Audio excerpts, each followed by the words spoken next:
So, hello, fellows.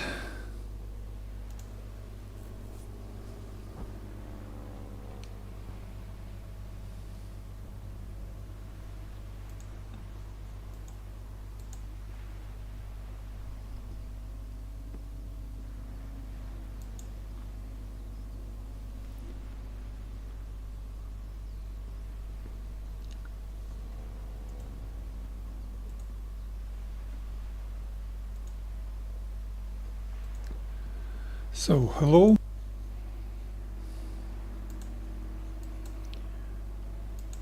Okay, today is once again historical air war training combat mission.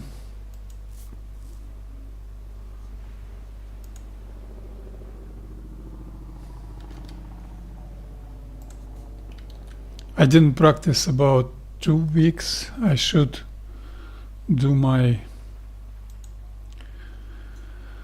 operational readiness training mission, but I'm starting right away from the combat.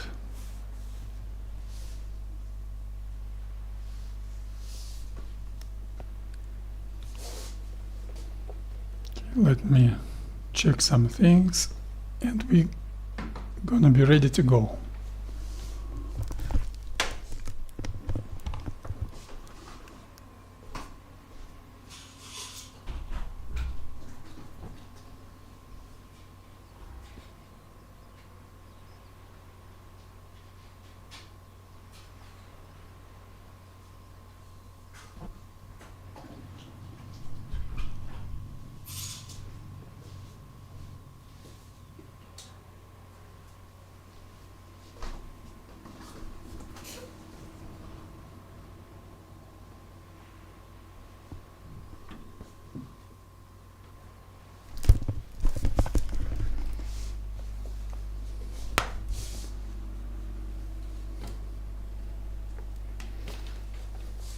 So all set now.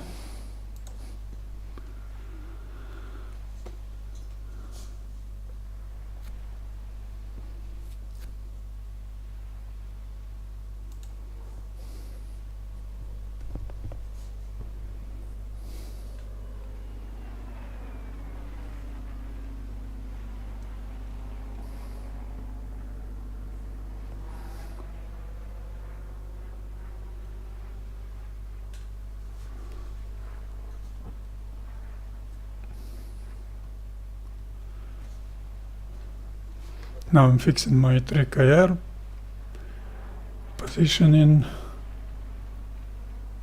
Okay.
So that's gonna be P-40 combat strafing mission.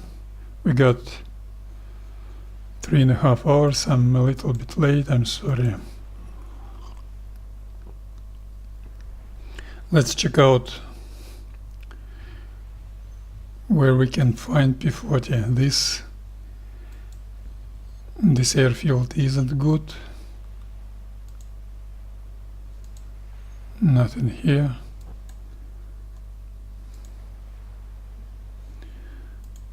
No here. Selfie. Not available.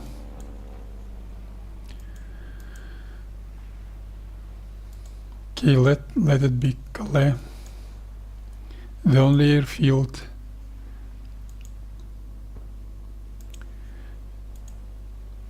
which gives you P-40E.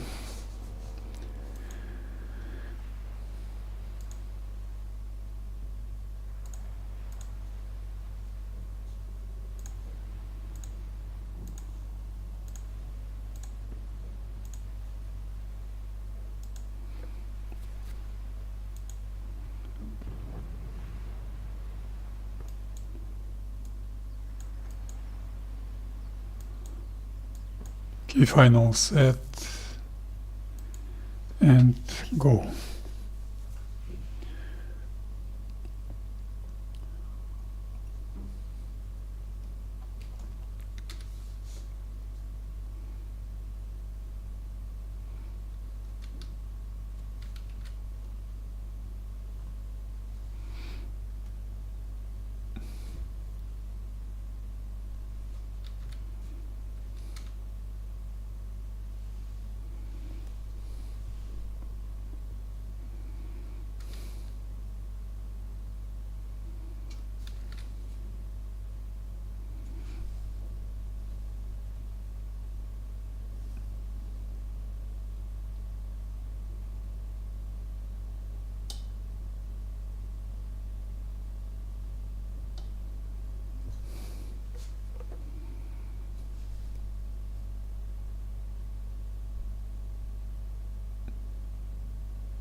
So sorry for that delay.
So sorry for that delay.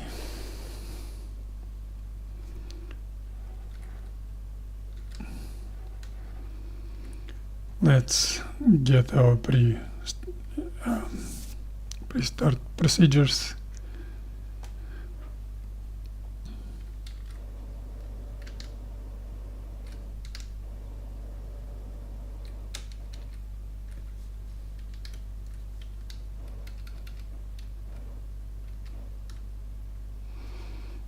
And radiator and cowl flaps half closed. Engine start.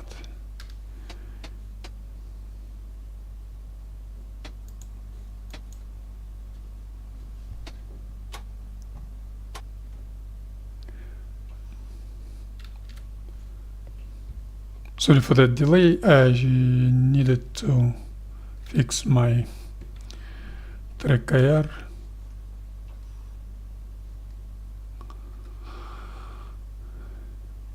I couldn't make it last week. Probably next week I also will not do any flying, so no streams next weekend.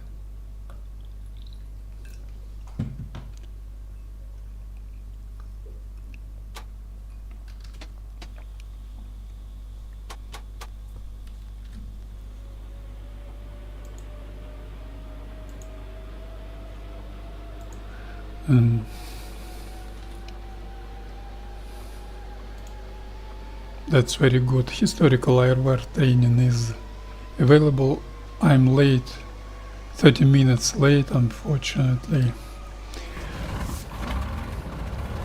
But what can you do with that? This field, I remember I made a forced landing here maybe 3 weeks ago after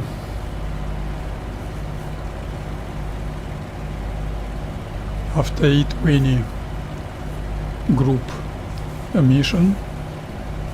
I had no fuel, or something like that. I never did any takeoffs here in Calais. This airfield's got 220, 225 takeoff heading. Now I'm here, I'm gonna do taxiing on this third position and do my usual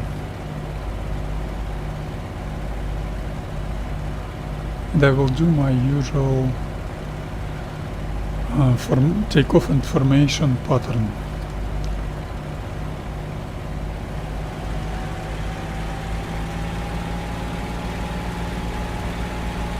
Got 5 meters per second, 270 wind. I will not do any wind shift adjustments. As I mentioned earlier, I should be doing operational readiness training mission to recover my skills after 2 weeks of absence. But I don't think I've got enough time for that, so historical airware training is available. I'm choosing to make combat mission, so training could wait for now. But I will do, how you say it, light duty, so no wind shift adjustments on formation pattern.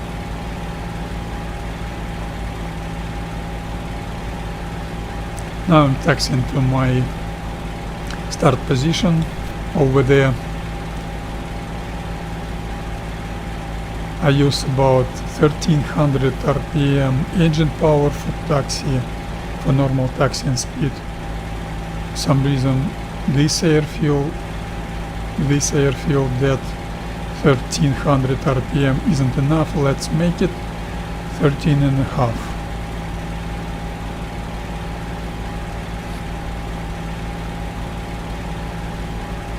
Well, as I said before, I never did any operational any procedures on this airfield. This airfield is new. Probably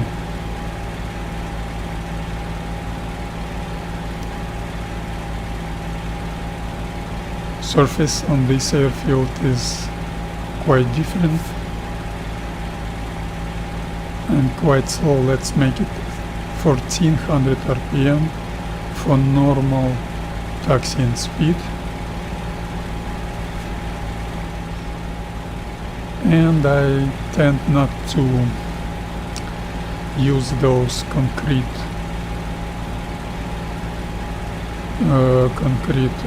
taxi runways.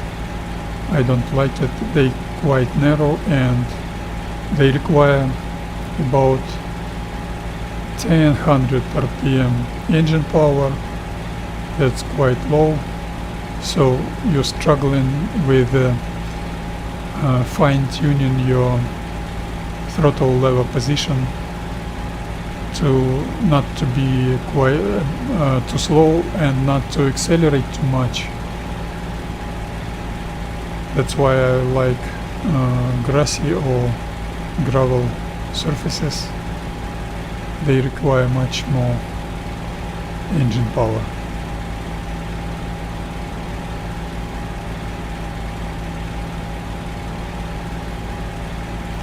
Let's cross that concrete runway. We will accelerate immediately.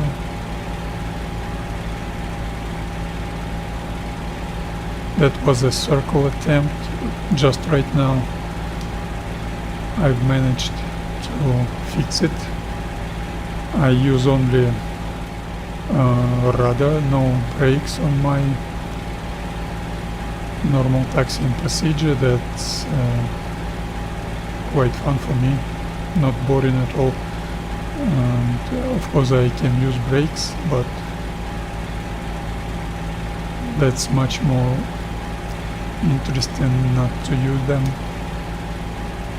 P-40 allows that, so that aerodynamic influence, aerodynamic force on my rudder surface allows me to steer my airplane while taxiing without brakes.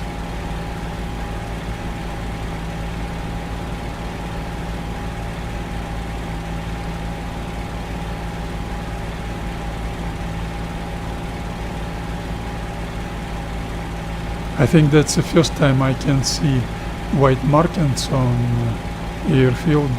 That's not usual T, but some kind of very convenient markers.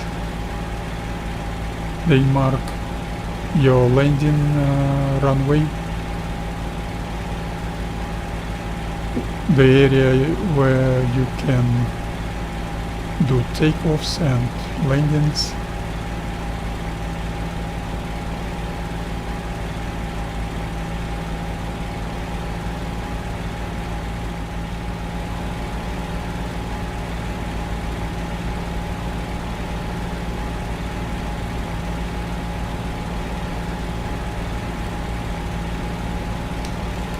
That was another circle attempt.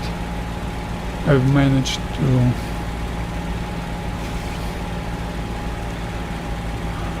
avoid circling.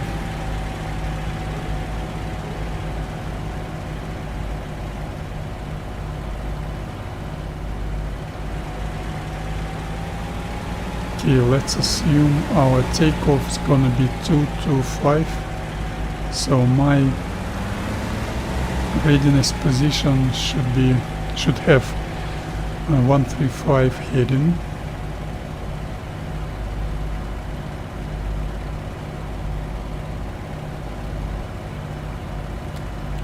So after takeoff I'm gonna do right circle, right formation pattern, not left as usual for me, right, and then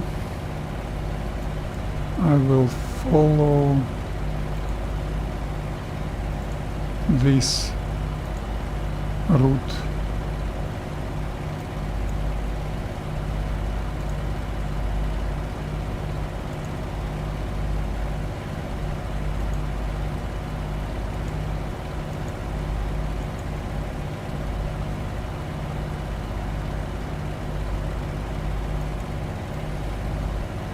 Those drawings on IL-2 Great Battles map is the example how not to do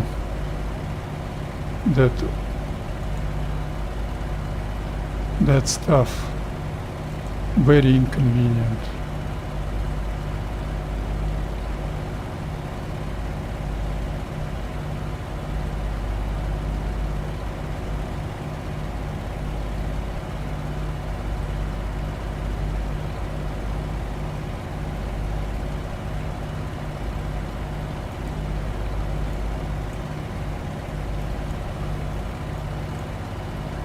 Okay, after completing my formation pattern, I'm gonna turn left on 210,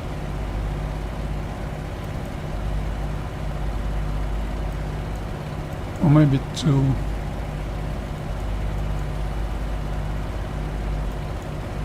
Okay,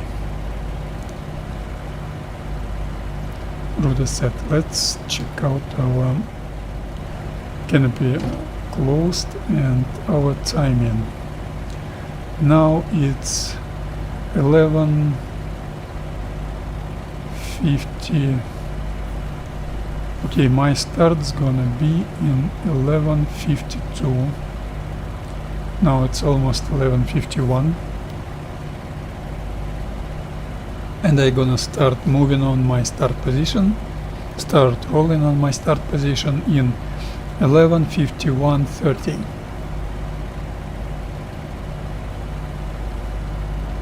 It's 11:51:0.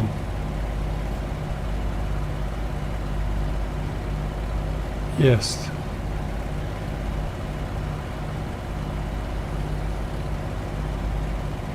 Ten seconds till rolling. Till start rolling. Yes. Titro, that's online, that's historical IR training. I like it because they have 4 hours mission time, and they've got Technochat. I use it for my procedures. I need it. Okay, so that's historical IR training server. And start. Throttle forward in 5 seconds to 39 inches.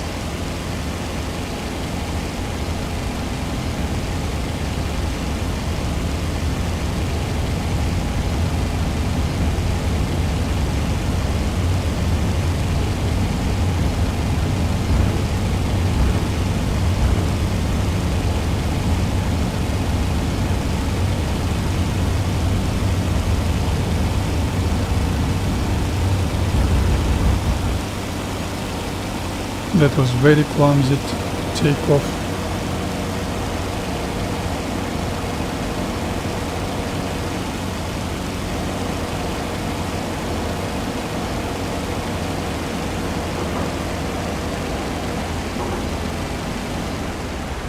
Sorry for that. Once again, you have to be familiar with those airfields you use. I wasn't. I'm stabilized and climbing, and I'm starting my transition into straightened level. That's why I need Technochat. Probably too early. Oh, we'll see. I'm not used to this area. Yes, probably that's too early. RPM down to 43. minus 10% elevator trim more. I'm too low. I should climb a little bit more, but anyway. Oh, hello Brazil, great to have you.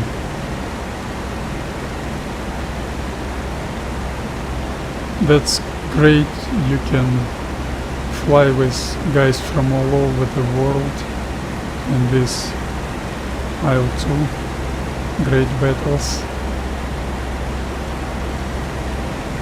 And I don't need Technochat anymore. I must say I can feel very rusty after 2 weeks of being grounded. I didn't fly for 2 weeks. But I got no time today for my operational readiness training mission. I always do that. And historical air training wasn't available last week. Otherwise I would fly last week. I didn't fly because of that.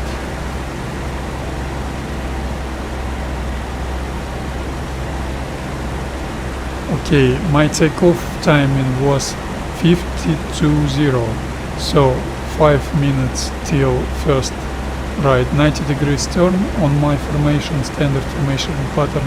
So in 57 minutes 57.0 I gonna start right turn.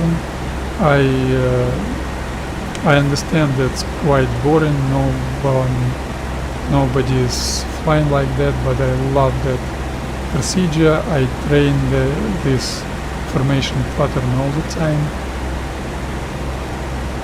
It's now it's good for me, especially I need to train a bit. So now it's 50, almost 51.0, 1 minute till first right turn, and that's a Wisant, probably Wisant town.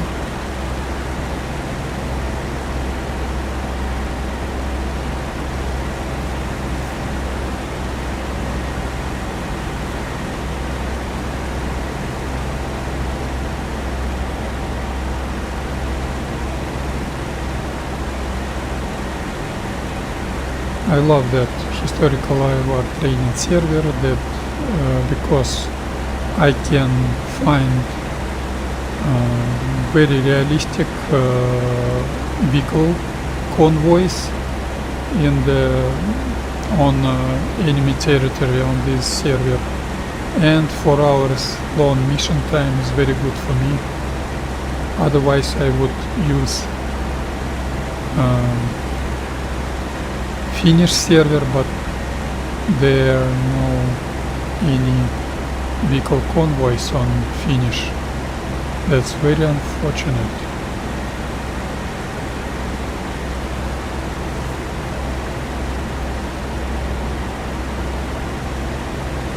Now I'm turning right. My new heading is gonna be 315. That's a 90 degrees left or right turn. I use standard 15-degree bank angle and try not to. Yeah, combat box. Hello Faber, Traiano.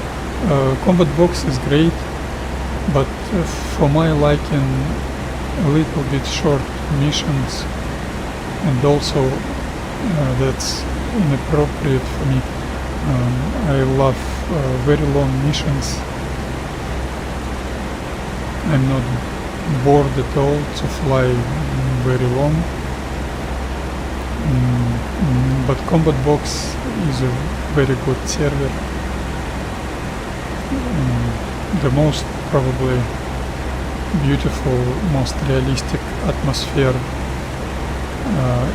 environment on Combat Box.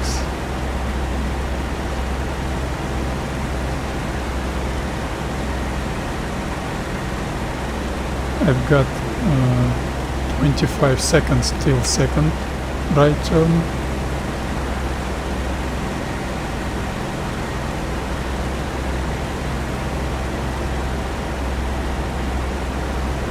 Oh, I also love Lak 3 Russian. I like Peshka, I like Lavachka, but if my average flight time is about 6 hours per week. That is absolutely not enough. If I would have 20-25 hours per week, I would fly Lavachka, Peshka. IL-2 is a very, very good. I love those Russian airplanes also, but American built P-40 or US Navy aircrafts from old IL-2, A-20, B-25, P-38, P-51. I just love those airplanes. So P-40 was quite weak with an old engine. I use old engine on my present mission, but anyway, I like P-40. That's a great airplane for me, but I respect and I love Russian airplanes also.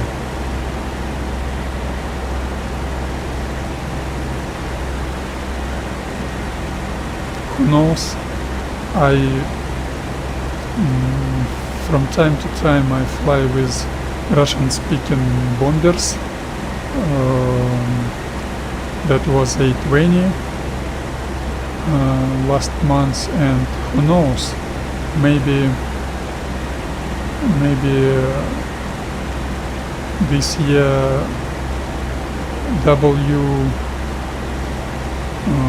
WBG Russian-speaking squad, bomber squad will fly Peshka. I probably will try to fly with them. Peshka is a very great Russian bomber, very capable. Yes, Yak-9T is great, maybe the best.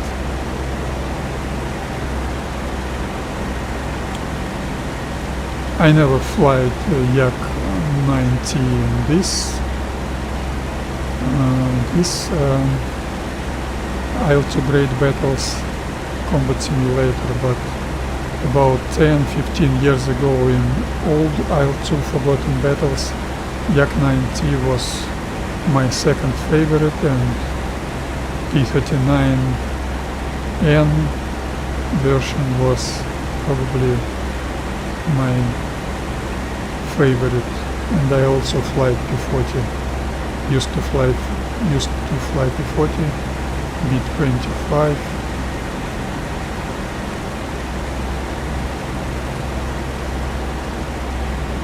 But I must say, in this combat simulator Great Battles, I love more than Yak. Yak is much more capable, of course, but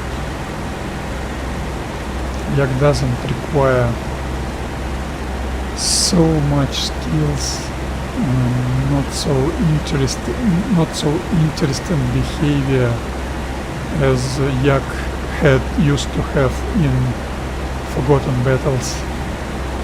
In Forgotten Battles you needed to be very, very, very good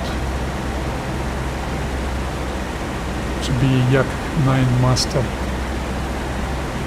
And Lavka wasn't good in Forgotten Battles,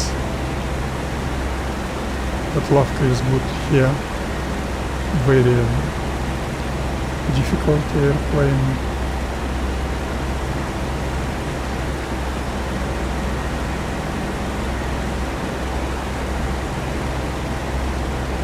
In 5 minutes 0 seconds I gonna start my third right 90 degrees turn. Now my heading is 045.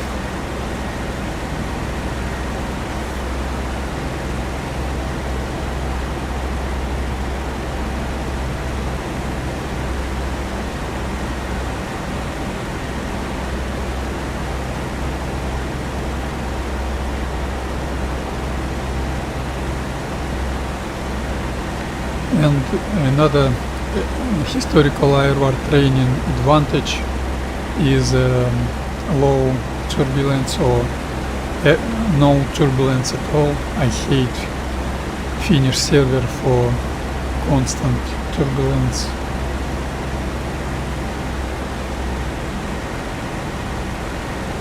I love stabilized flying. Now I'm straight. I got my P-40 stabilized and straight and level attitude, and that's a pain and suffering to fly stabilized in turbulence.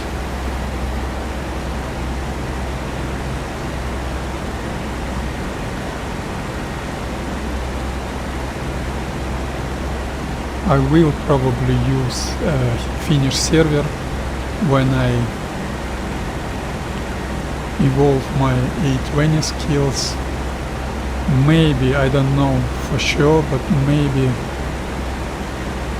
today I will do another stream, Russian speaking stream on A20, but probably I will not be able. I will not have any time for that.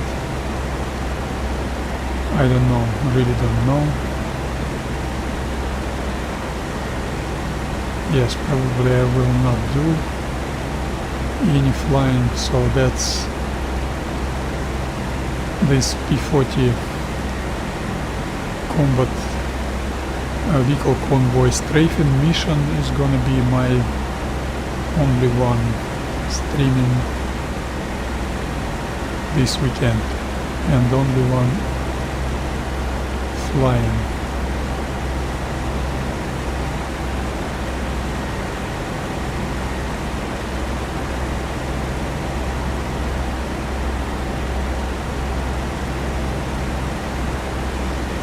That's a Calais city we got on our 12-11 o'clock. And 20 seconds till fourth right 90 degrees turn. In no wind conditions, or if I would apply wind shift adjustment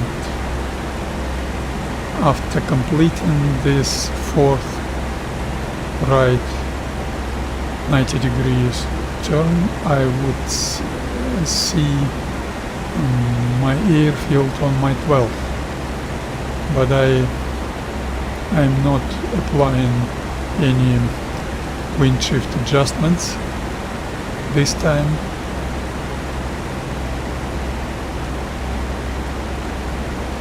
So my airfield will not be on my 12.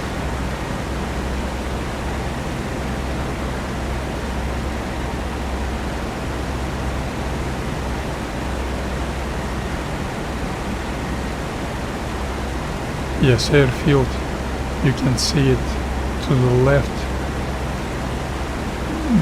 We got 5 meters per second wind, so wind shift is quite big.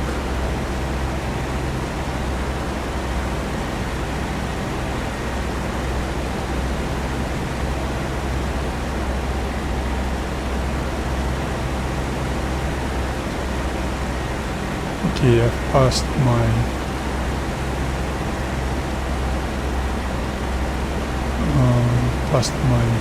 airfield, and to perform 120 heading I probably will turn 200, oh I'm sorry, my desired heading is 210,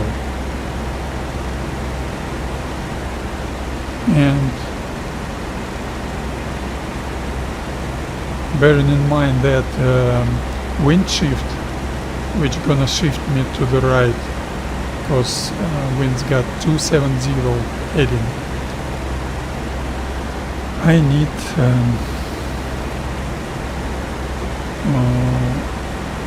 root wind shift adjustment to the left. Okay, jumping a little bit. Gaining altitude.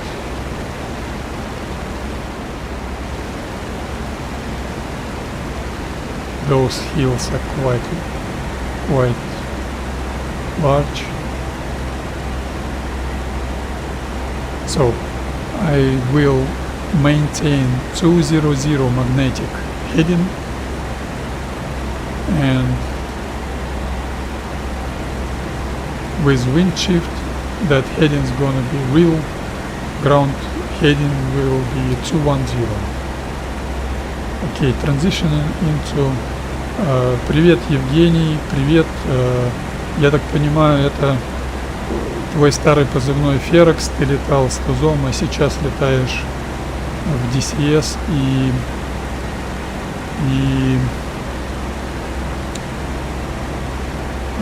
с ребятами из SG2. I said hello to Evgeny. He's a Russian-speaking pilot. He flies with SG2 on Junkers 87 Russian-speaking community. Now I turn on TechnoChat and start transitioning into climbing attitude. Plus 5% elevator trim, RPM up to 72%. She's pitching nose up, and when she starts pitching nose down, I add 5% elevator trim more. 5% more, rudder trim to 35, 5% more. I do not touch my throttle, 5% more.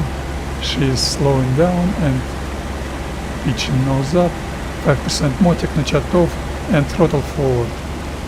26.5, 26.5, 27 inches. She is stabilized in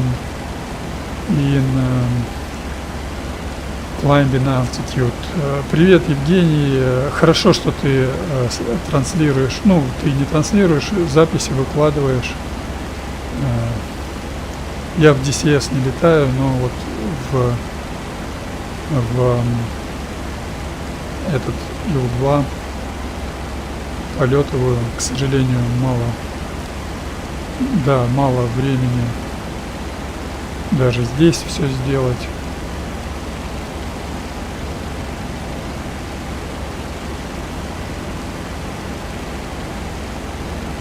So now I will climb to 3,000 feet, and then I will do transition into straightened level once again. We've got raining ahead of us, very beautiful weather.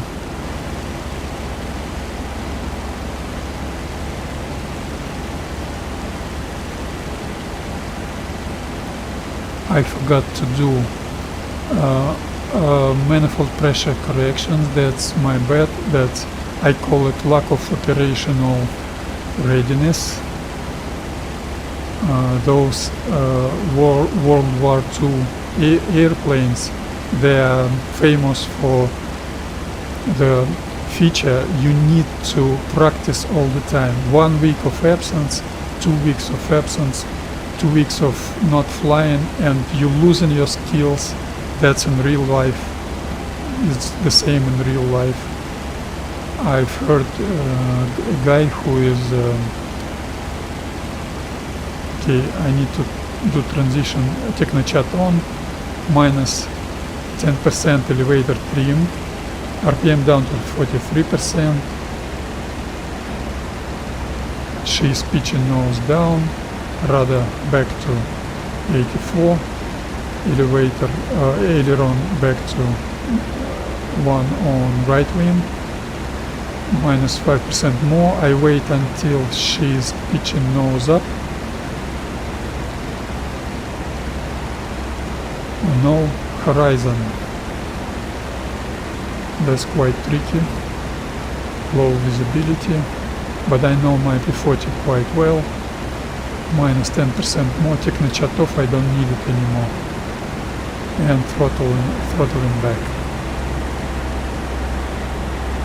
Throttling back.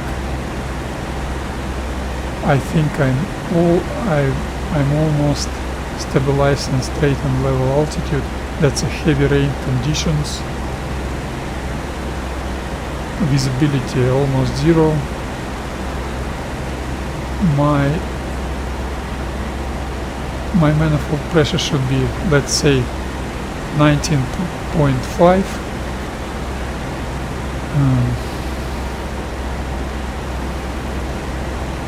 I will answer in Russian for Евгений. Да, Евгений, время это ключевой фактор для нас. Но это у меня просто такой период, я не мог летать, и на следующей неделе буду занят. А вот через 2 недели я уже буду готов.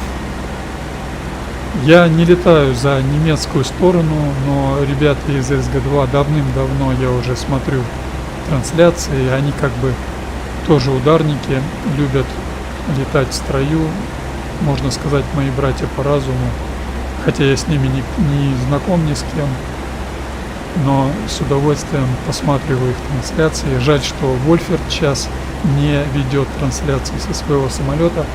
Раньше бывало и Джон транслирует, и Береза, и Вольферт.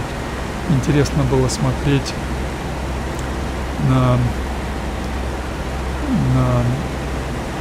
за их полетами.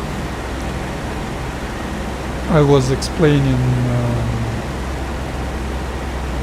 about SG2 squadron, that's a German Junkers 87 Russian speaking guys who fly JU 87 for about maybe 15 years for now.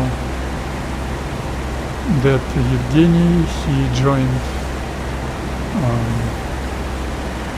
that squad and flies with them. I was answering to him in Russian. So now I'm out of that rain. Visibility is quite good once again, and I can see I'm not stabilized. Oh, I need to do 2 things. Close my cowl shutters and switch to auto lean mixture settings to conserve my fuel, to use less fuel on a route flying. My route's gonna be very long. That's why I like to start my mission right when historical IL2 training server mission starts. I was a little bit late. I needed to fix my track IR. Now my track IR is okay. And I've got 2 hours 40 minutes to get to this area, to do some AAA suppression pattern, and then if I survive that, I'm gonna strafe trucks, vehicles on this supply convoy, and then egress and return to base. I need a lot of fuel for that. that winter smoke, hello winter smoke, also Russian speaking guys. So with my, I wouldn't say addiction, with my love for US built aircrafts, of course I'm looking forward for what Jason Williams is doing right now. Definitely I'm buying all American stuff, US stuff, which he will give us. And that Wildcat was one of my favorites in Forgotten Battles, Ил2 Штурмовик. Hellcat was fantastic. I remember Wildcat and Hellcat, they were very stable on stabilized straight and level or stabilized climbing attitude. For example, now I'm flying P-40 and A-20. Да, хорошо, спасибо, Евгений, что посмотрел. Счастливо. I said bye-bye to Evgeny. By the way, that Evgeny, he lives, for my knowledge, he lives in Russian Far East. I live in Russian Far West. So we got about 8 or 9 hours time difference between us. So that's a funny thing about Russia. He is late in the evening, and I'm late, and I've got early morning. He's got early morning, and I'm very late, and I've got evening time. I need to set up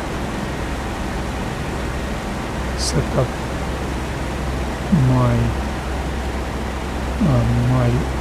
power settings. That's 21.0 is gonna be not enough.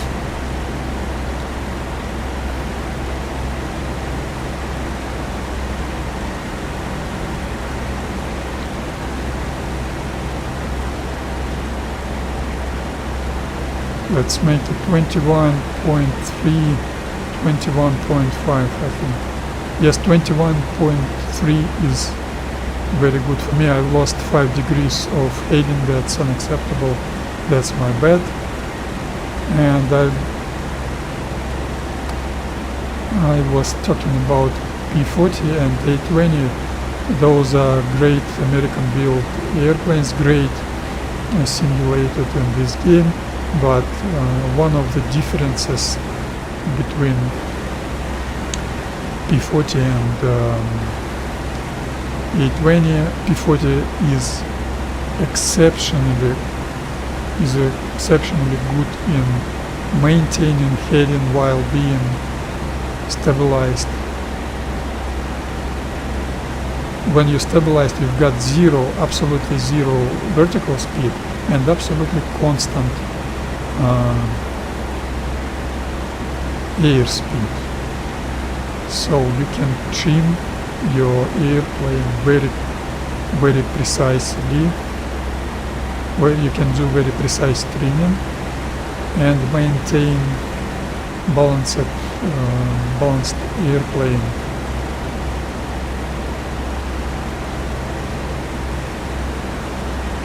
So that 21.3 is too much for some reason. Let's make it 20.9 and close cowl flaps a little bit. That auto lean settings, power settings,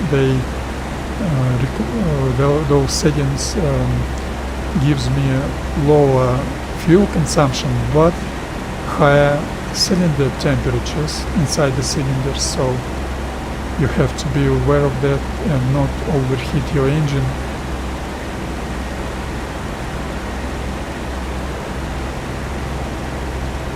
So I'm okay with my stabilized settings. Where I am right now,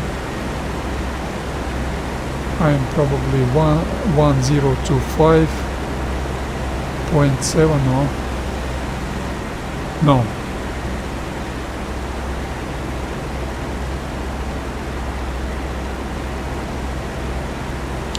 No, I am 1323 and she's banking right. I do not touch my aileron trim, they are quite rough. I compensate that by trimming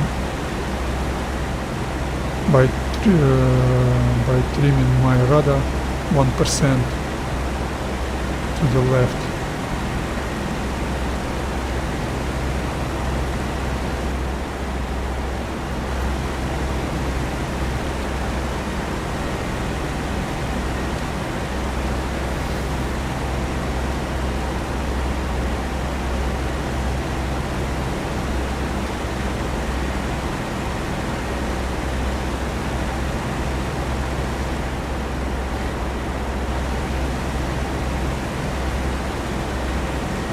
Okay, heading is okay. I must maintain 200 plus minus 1 degree, but let's say my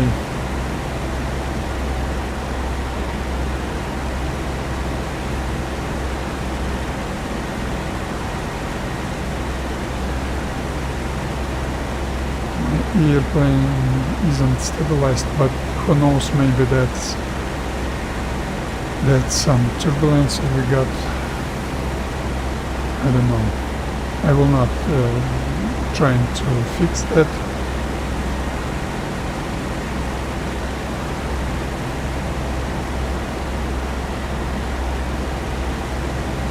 Okay, I've closed another 5% more.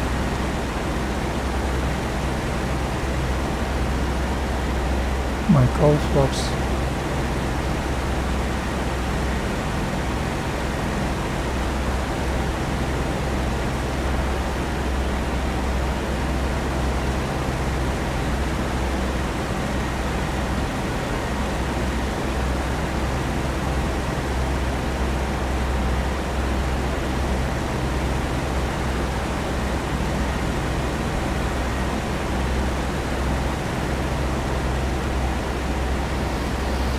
And she's stabilized.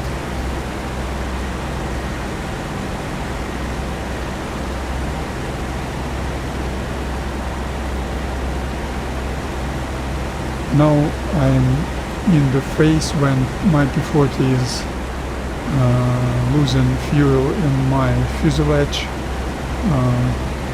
fuel tank behind pilot's back. So while losing that fuel, burning that fuel, she's pitching her nose down very slowly, and even if you do not change your elevator trim settings, I do not change it, you need a little bit more airspeed to maintain stabilized attitude.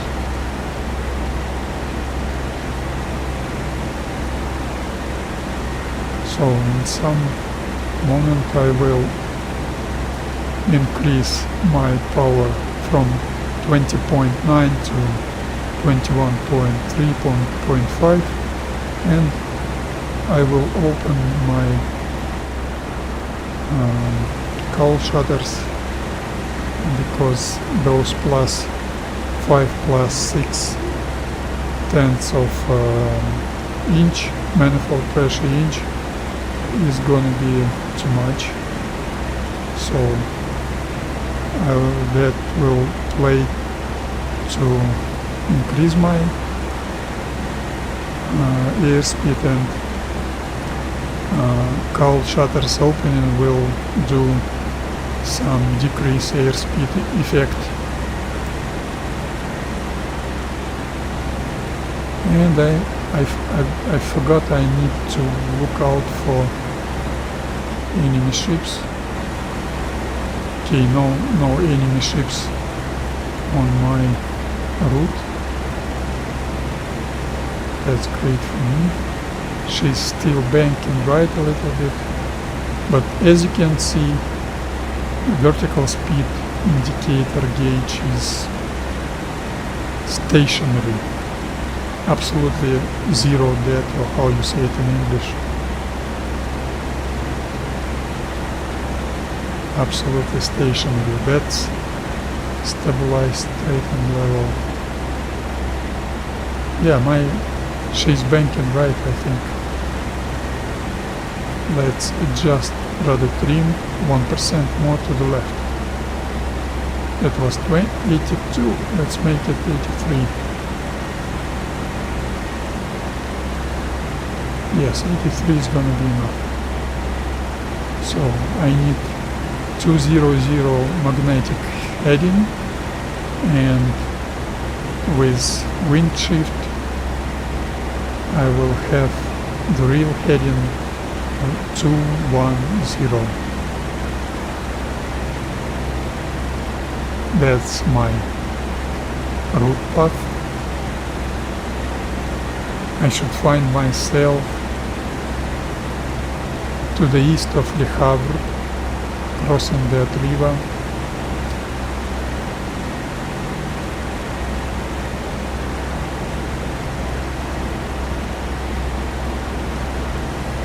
I just like very long missions, very long range. I think about 300 kilometers, I think.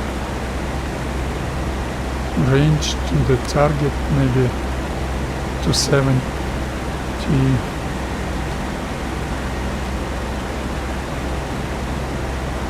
And my formation pattern was about 80 kilometers. So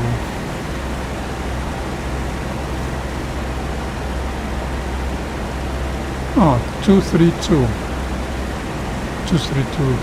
here, and about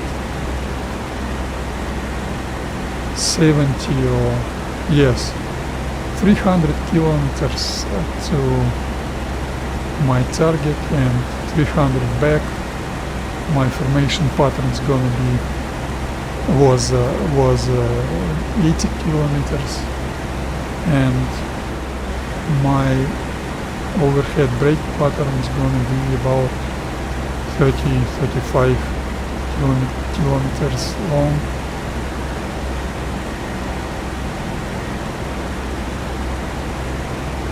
So that's about 800, more than 700 kilometers flight range. Easily. P-40 can make it very easy.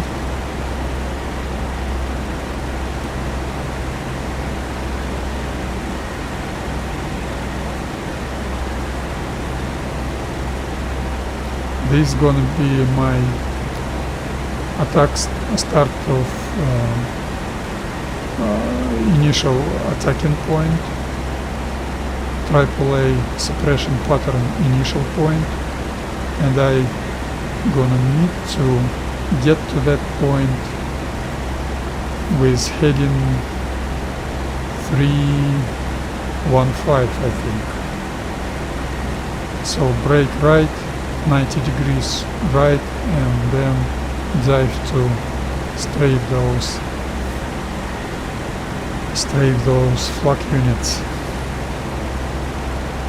Okay, this big town is probably Dieppe. Yeah, I'm absolutely fine on my route path. Dieppe, and I should have Saint Valier on core on my 1 o'clock on, or probably right under my airplane. I will not use external sights to see it. That small town or village is probably Voulet-sur-Mer. So Saint Valery-en-Caux is right under my P-40.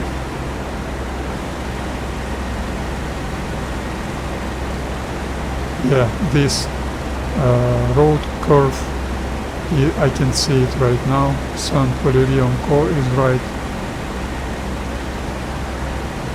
under. So in real life, probably that would be very silly to fly over enemy town.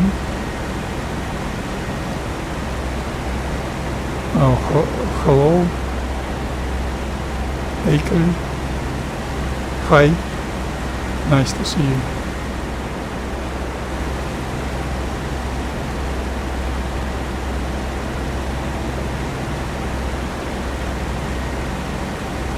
My P-40 is quite stabilized.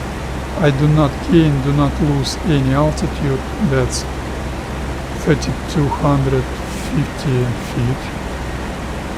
And my heading still plus minus 1 degree, or sometimes plus minus 0 degree accurate. But just as I mentioned earlier, you can see vertical speed is a little bit less than 0 right now. Why? That's because she pitches her nose down very slowly, but in this game we got unrealistic staged changes of mass balance on airplane. So I've passed that stage and probably I will lose altitude right now, but let's wait and see. Yes. Now I'm gonna add, no, I will not add some power. She's quite stabilized. So my next terrain feature is gonna be this river.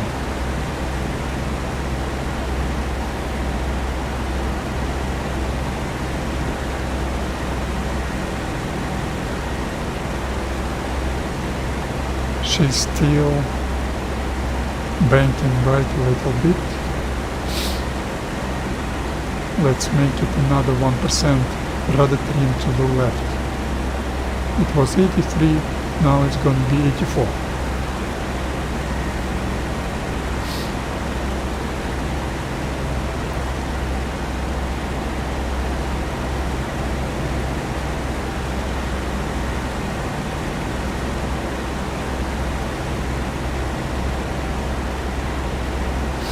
Well, as I understand, those very boring flying could be unacceptable for almost all players, but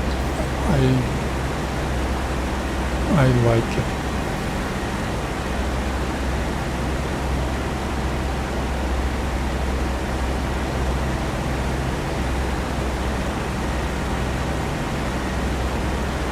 And that Mizidon Canon town with a railway crossing, a railway station is gonna be a very good landmark or terrain feature to locate yourself when you need to turn right. I will turn right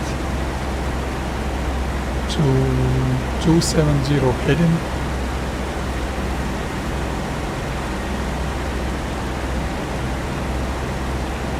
and now I am probably somewhere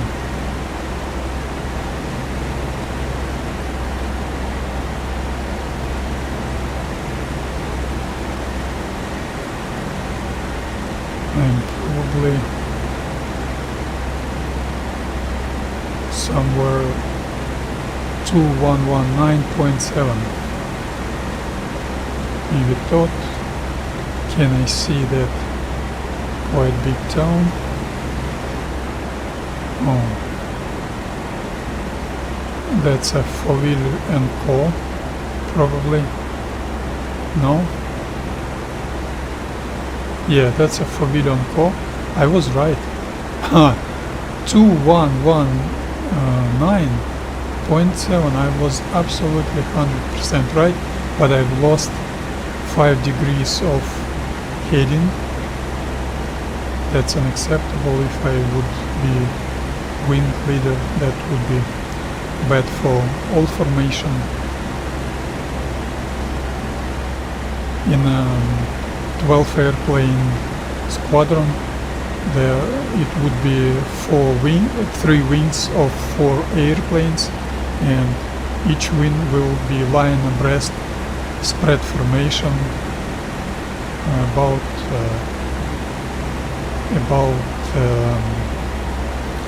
800 feet to the left and to the right from each other.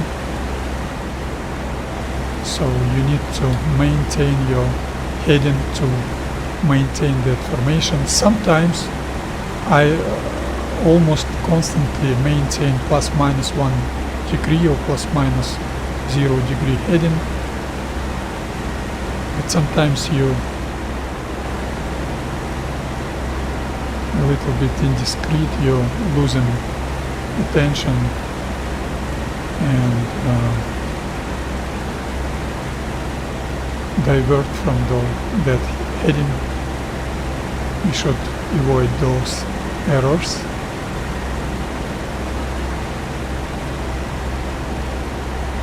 And this town, or maybe small city, is Volbeck.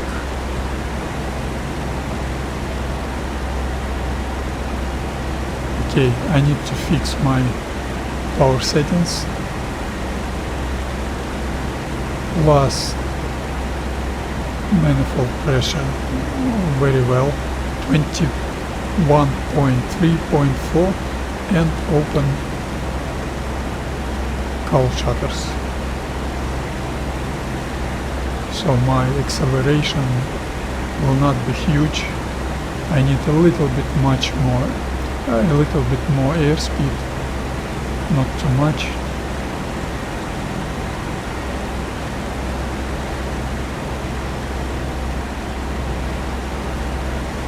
Now she's gonna destabilize once again and will not lose heading so violently. Plus 5 degree, plus 5% cowl shutters open. I can see she starts gaining altitude, plus 5% more.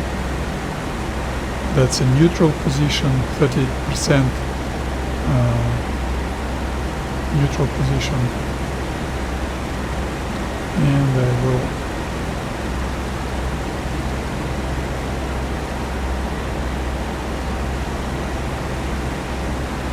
now she stabilized once again. I should watch my 6 more carefully. That's my bad. I'm not used to watch my 6. They punish me for that from time to time.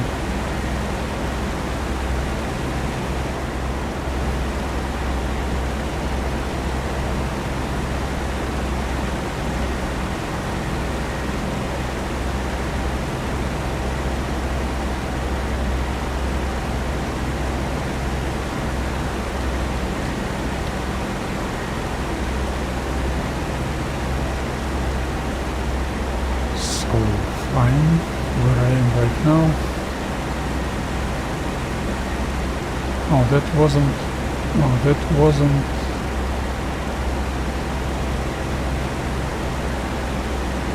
No, I was wrong. Probably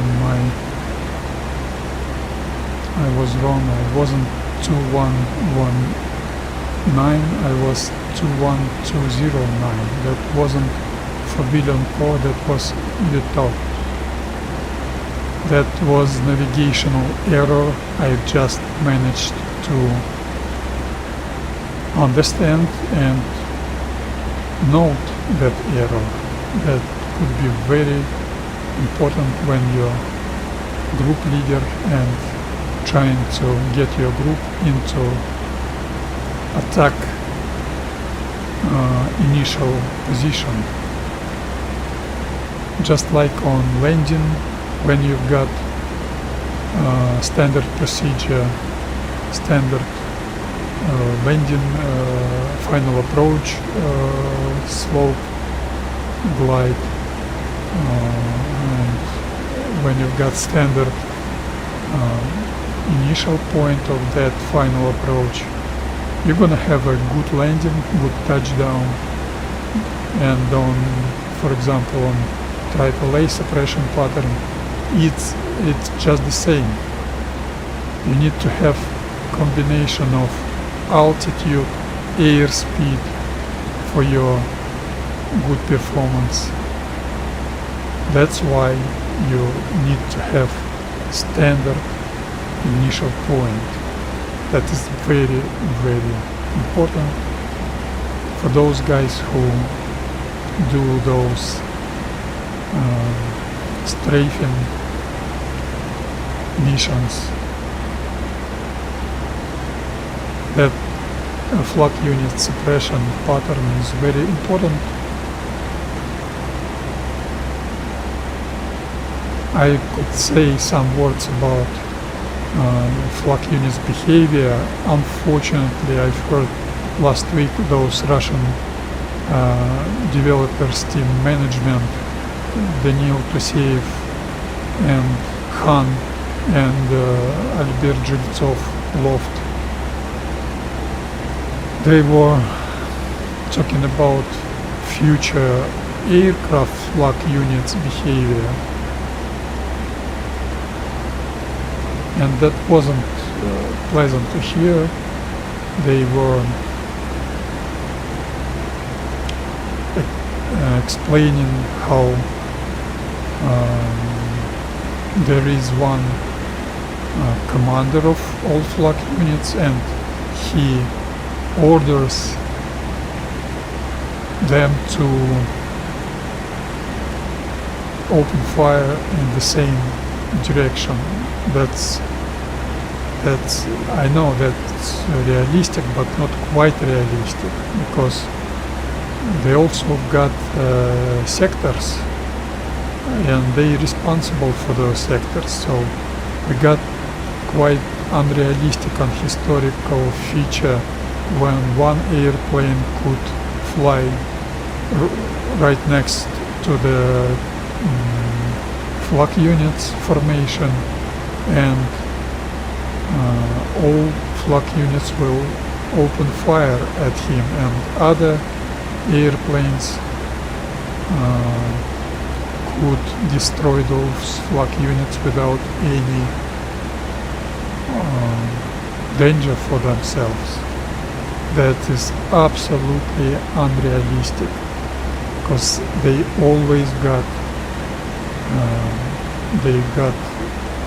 their own sectors of responsibility.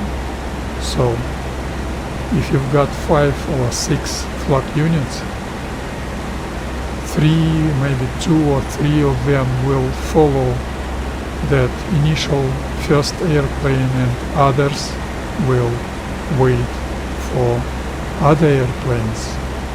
That is their responsibility. And if we got all flak units aimed to one airplane, and the second airplane could easily destroy flak units without any opposition, without any danger for himself, That's unrealistic.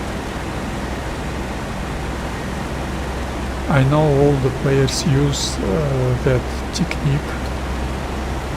We call it in Russian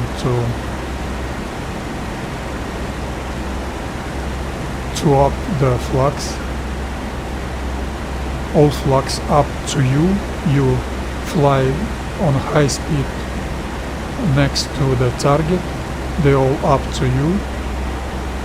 And your teammate approaching from different angle and kill those flak units without any hits, without any flak units aiming him. That's unrealistic. They always split sectors. If now I will do this supply convoy AAA suppression pattern. Only 2 flak units will be there. Okay, if those only 2 flak units, probably they will both aim at me, but if I would have 3 or 4 flak units, only 2 flak units would aim on me, and 3rd and 4th flak unit would control different sectors, different directions, waiting for another airplane or other airplanes to engage and to be ready to defend. So that would be realistic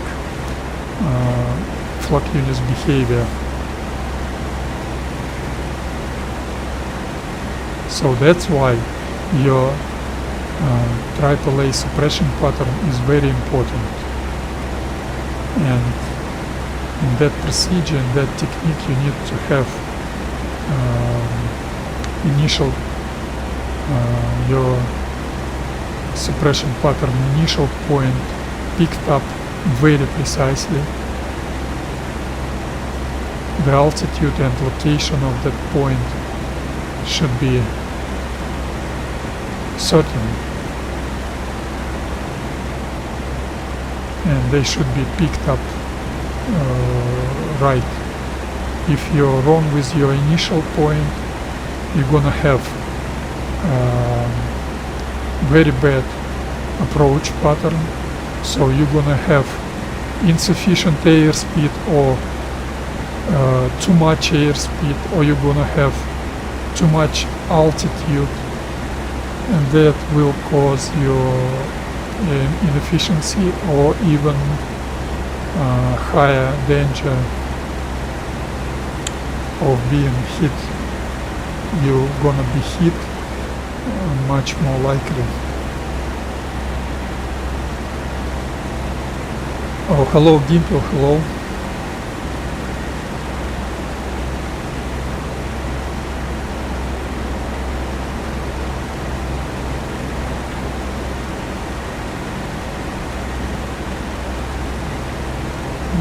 I would answer Gimple in Russian. Гимпел, Дарвин не глупый, он, я так понимаю, реальный пилот, но ты же понимаешь, что наше сообщество не очень торопится быть сдержанными и вежливыми, но иногда рубит с плеча, такие уж традиции. Я стараюсь относиться к этому толерантно. Я когда его ролики увидел еще, не помню когда, может быть, пару лет назад, я сразу понял, что очень опытный человек. Лучше с такими летать, с такими, как ты, как он, с теми, кто интересуется, понимает, лезет во все, чем с теми, кто не знает, а делает не знаючи. С ними можно пару раз полетать, но постоянно с ними летать не будешь, это не будет просто неинтересно. Я думаю, что если вы с ним о чем-то спорите, это тоже интересное занятие, вы в уважительной манере обсудите все и придете к какому-то консенсусу. Ну да, есть такое дело. Люди любят. Ну да, люди любят. Я с удовольствием с ним летал и постараюсь еще летать. В группе-то надо с кем-то летать, с этими ребятами. Ну, не ругайся на него. Ну да, у нас такое русскоязычное сообщество. Мы крутые ребята, горячие российские парни. Мы не любим стилю пле гран мерси, мы любим как рубить с плеча, ну что поделаешь. А ребята англоязычные, они тоже некоторые такие. Но вот мне почему-то как-то они повежливее, поспокойнее. Я не летал, да, возможно.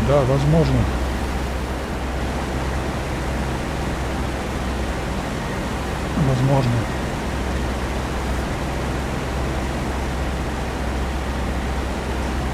Okay, I need to find where I am. I've been answering Gimpel, that's a very capable Russian guy. He is producing YouTube videos only in Russian. Very good content. And he's streaming. He is a very capable one-on-one fighter. Good fighter pilot.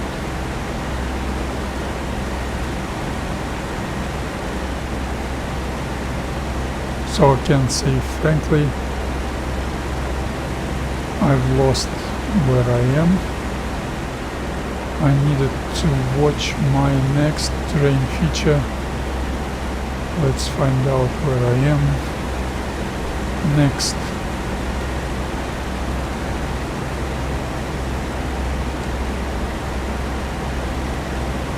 I'm experiencing some problems with Strafing.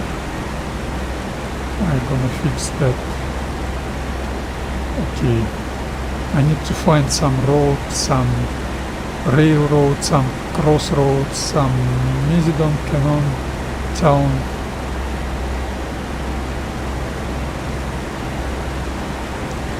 The Gimpel is writing in chat about different P-47 behavior. I didn't fly 47 in this game. Да, Gimpel, да, возможно, что-то поменяли, что-то вносят. Ну, хоть видишь, ты их ругал, что ничего не делают, вот сделали еще хуже, получается, да. This town should be Saint-Pierre-sur-Tif. No.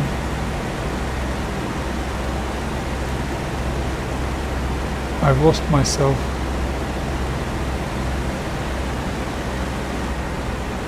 I don't know where I am.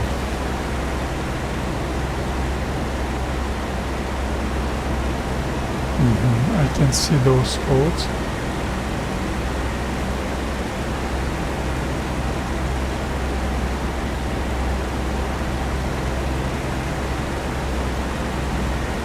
I need to find where I am.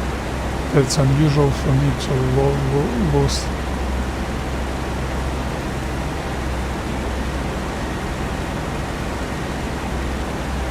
Maybe that's Elisio. No, that's definitely not.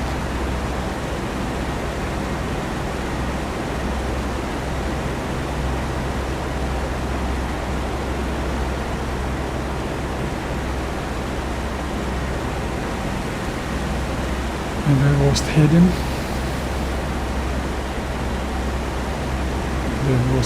And I got another small town.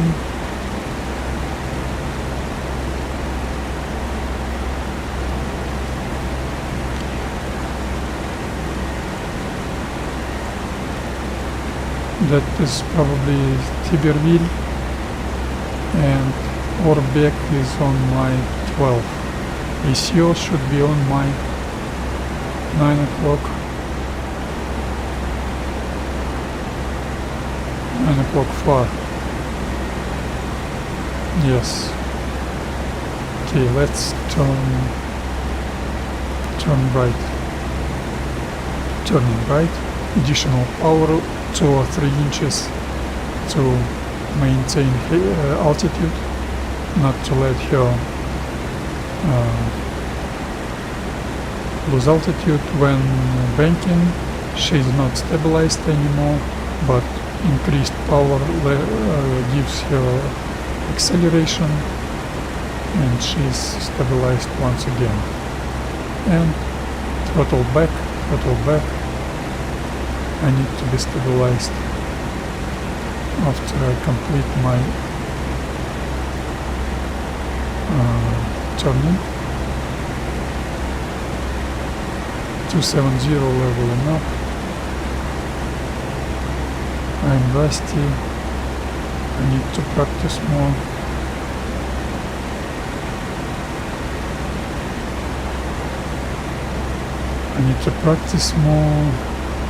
And yes, that's probably orbit. No, not an orbit. That's unusual for me to get lost. Very small pond I can see on my 11. Very, very small. Maybe that pond will help me to know where I am. That was Brion and Bernay. No. I almost feel shame. I always pretty good in navigation. I can see very big city on my 8-9 o'clock. Could be Argentan. Yes, that was true. I was much more to the... Yes, I can now know that Argentan big city helped me to find where I am. I am right now with that small pond. 2914.5.6. Falaise is going to be on my 1 o'clock. Yes, that's Falaise. So great. I can...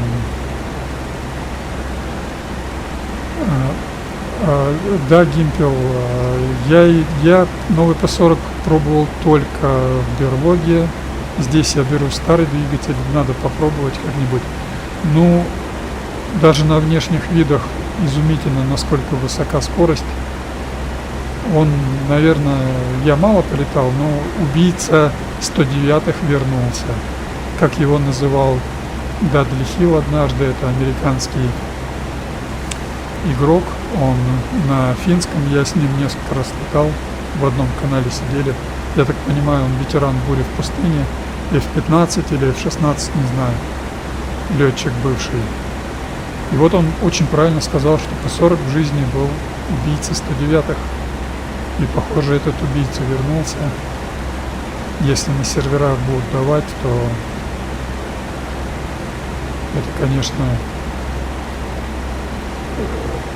восполнит недостаток тяговооруженности, который губил всю эффективность P-40. Потому что маневренность у P-40 превосходная. Самый приятный и легкий самолет с точки зрения маневренности. I was answering to Gimpel about new P-40 engine settings. I didn't try it in combat, only on Berloga. That new engine is mighty. I like it much. That P-40 is much more efficient.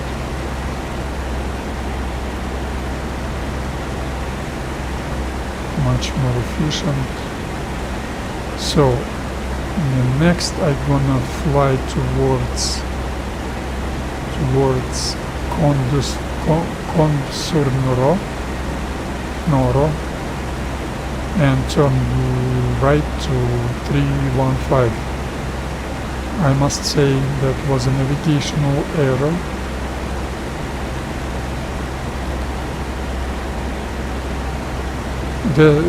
I would not do that error with normal navigation chart and normal drawings. I should have my route flying painted on navigation map. I should have all that. I'm pretty sure those IL-2 Great Battles developers team management will not give us normal navigators toolkit. Yes, I'm not number one, but I will love that P-40. Thank you, Gimpel. They will not give us a navigators toolkit. That's very bad. And I must say, when I was listening to Jason Williams' interview last autumn, that was much more positive answering from him in compare what Daniil Taseyev-Khan was saying last week. Not positive at all. They explaining their weaknesses, they trying to find excuses of everything. That's not good. Of course, new game, new IL-2 will be much more beautiful than this. This game's engine is 15 years old now. Of course, they will have much more beautiful terrain and vehicles or static objects, all airplanes. They will be better than in this game. Of course, that they've got ancient game engine. 15 years, that's huge.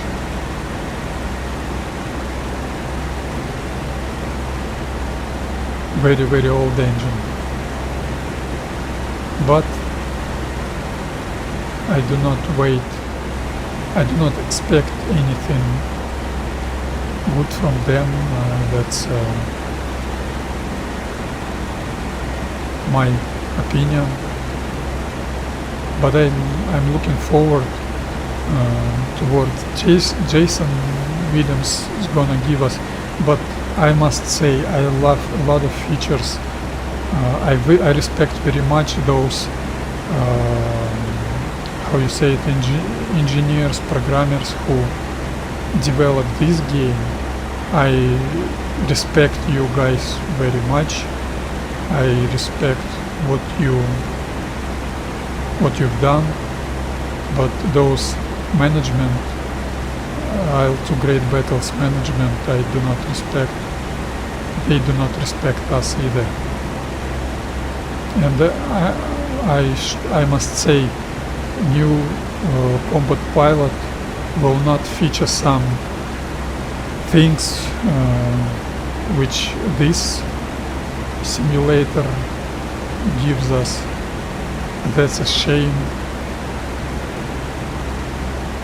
Probably something will be not so good as in this game, but other things will be better. So we don't need that. We need simulator with all the best stuff in one game.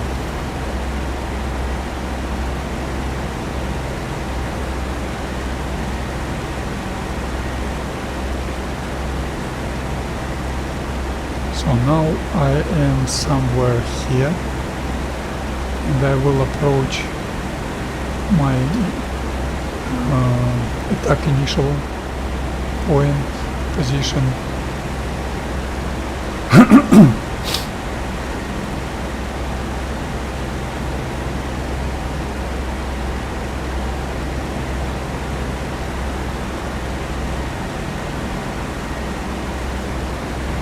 and we've got heavy raining on the target.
Sorry for that delay, I needed to fix my track IR.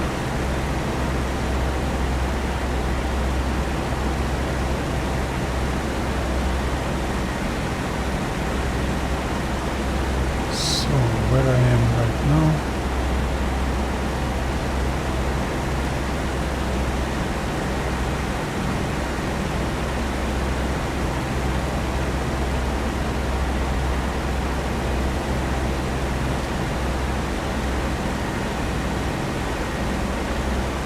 Yes, heavy rain.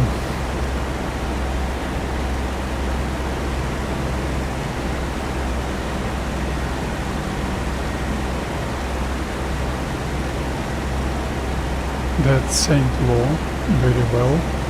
I can see Saint Lo on my 11.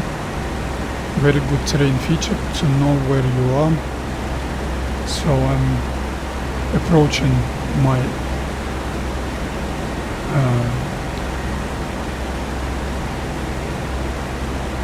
initial attack position quite well. Initial attacking point quite well. And those two airfields will be good for my positioning also.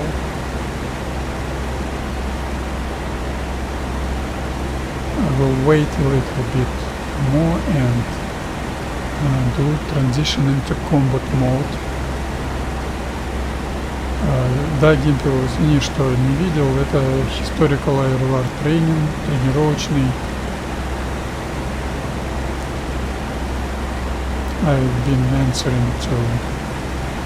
I was answering to Gimple about the server. That's a historical war training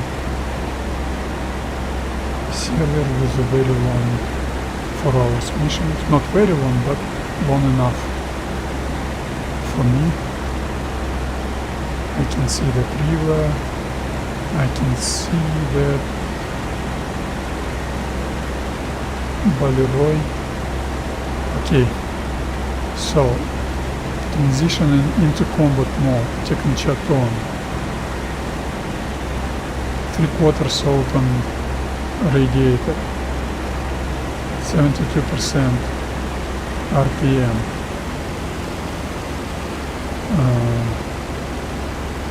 Auto reach mixture. 30 inches manifold pressure and 83, 82 rudder. Refine. Aileron neutral, and I need to find where I am. Turning left. On combat mode I use 45-degree bank angle.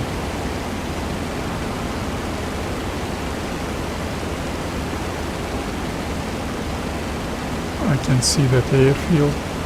That's a very good help. I'm very good in my positioning, so my route flying was good.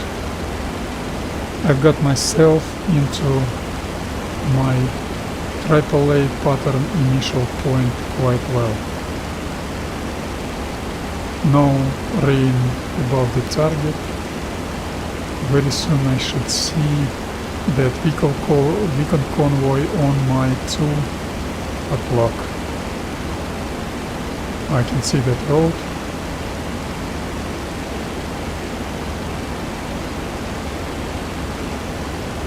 Not able to see them, but braking right.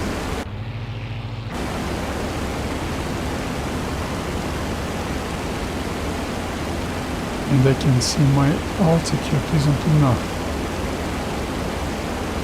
Still not able to see those vehicles.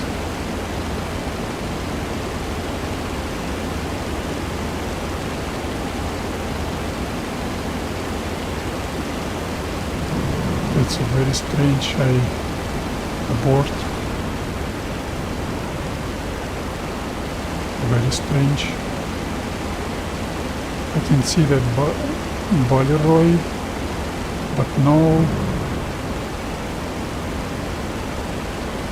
vehicles. Who knows why?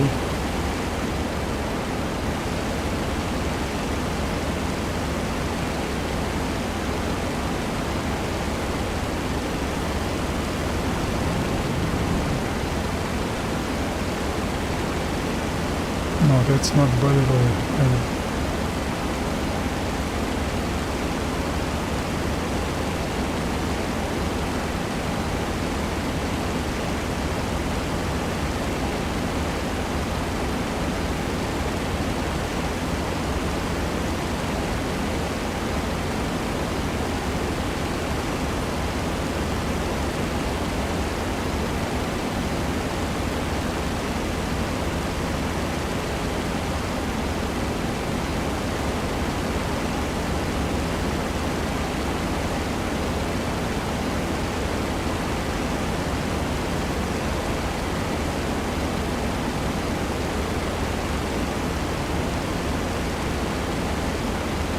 That's what you got when you skip your operational training. I'm very, very rusty.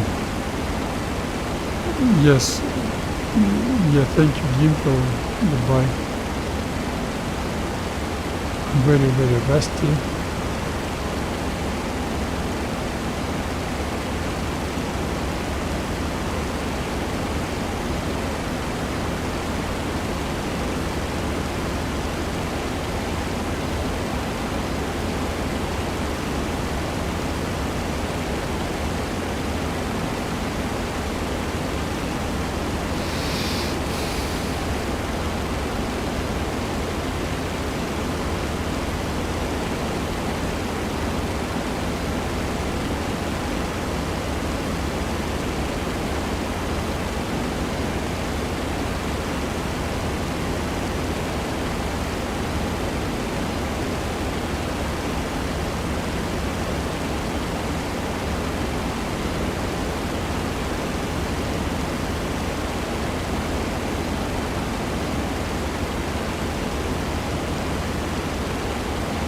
So that was rare mistake for me.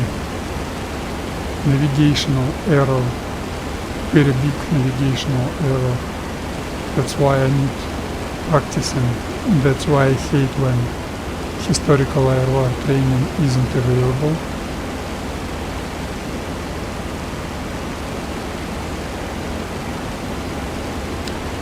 And but thank you all for your comments, guys, in chat. That's a very good operational readiness training to divert your attention from controlling your airplane to speaking, to explaining something. Thank you, that's a part of training also. I wasn't ready for that. That's normal. And I've been over here and I thought I'm somewhere here. That's a big mistake. We need to do those mistakes.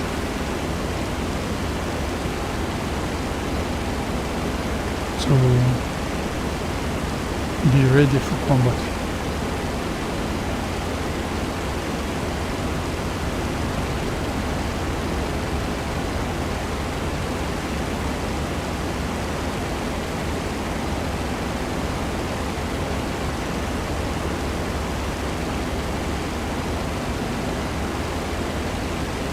Low visibility isn't excuse. This X crossroads, and I'm gonna see that vehicle column right away. Attack.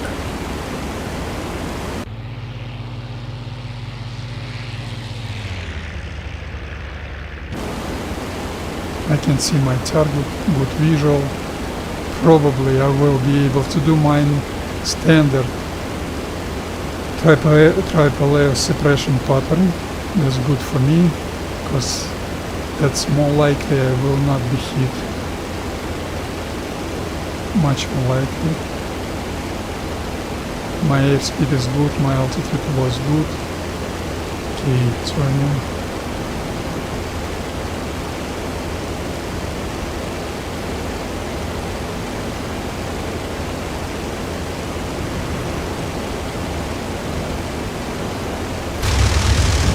That was a bad strafing run. Not excuse for that. And doing evasive maneuvering. I'm still experiencing a little problems with PKR, but nevertheless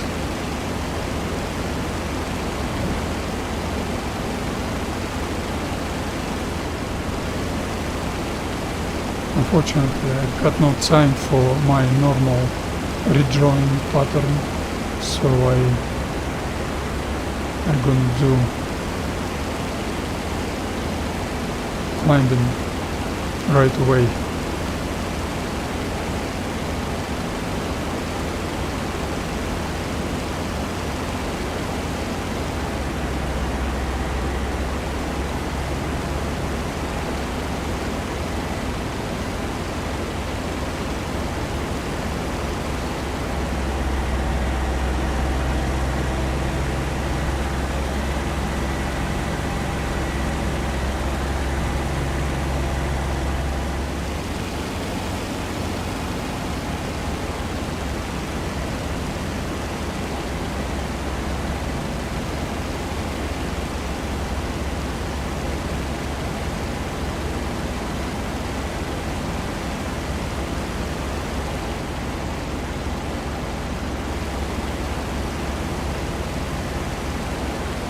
Target altitude was about 400 or 500 feet, so I climbed until altitude, target altitude plus 1500 feet, and then turn right with a standard 15-degree bank angle.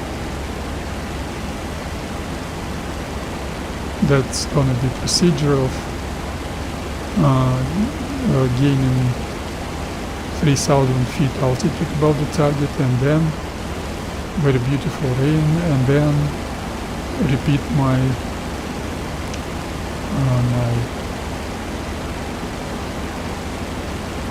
AAA flak unit suppression pattern.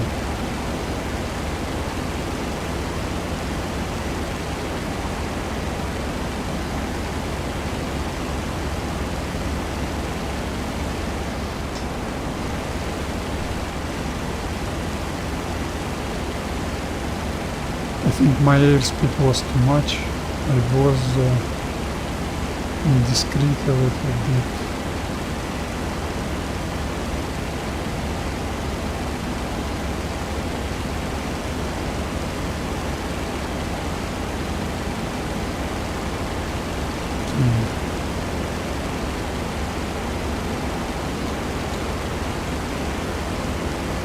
Once again, combat mode.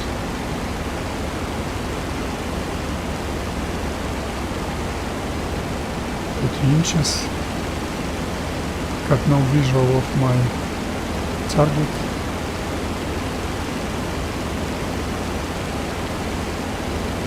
Anyway, brake right.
The attack heading will be 045.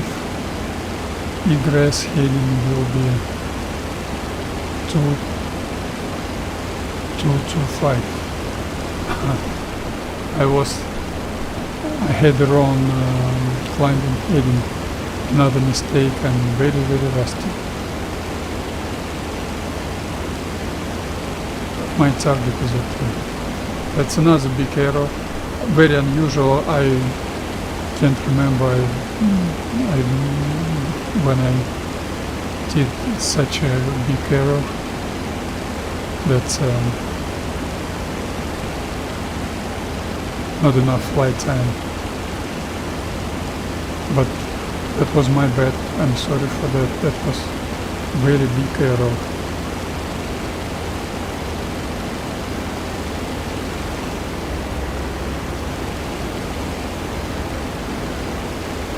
Again, my airspeed is a little bit too much.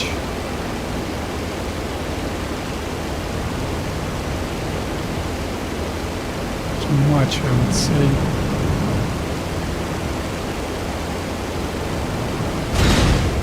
That's what you've got. That's what you've got.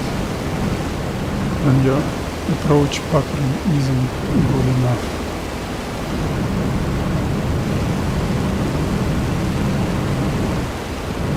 Now I've got damaged wing. That's gonna spoil my second attempt.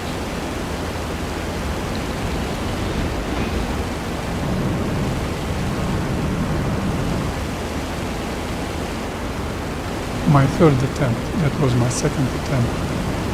And 135 heading, start climbing.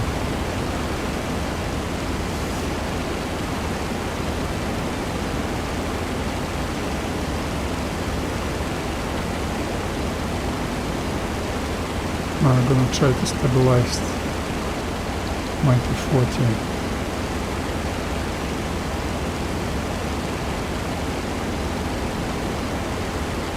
Aileron trim. Oh, engine damaged. That's a full house for me. Engine damage. Well, that's unfortunate.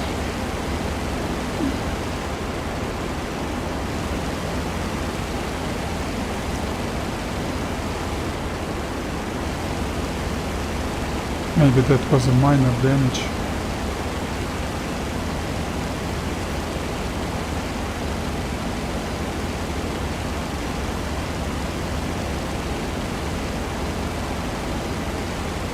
I will try and do some hits on that flak unit anyway.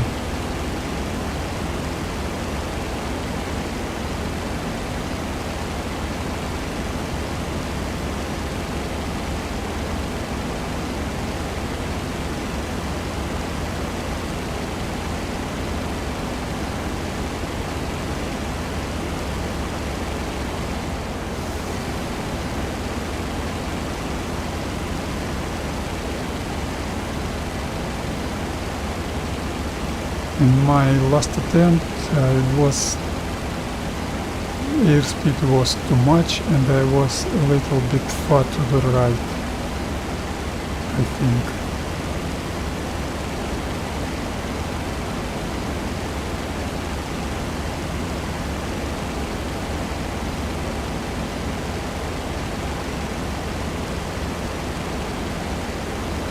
That's why I like standard procedures, standard initial point, standard diving, trajectory and profile.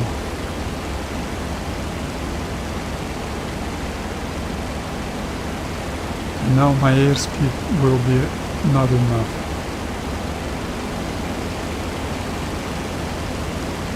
And my controls are not well.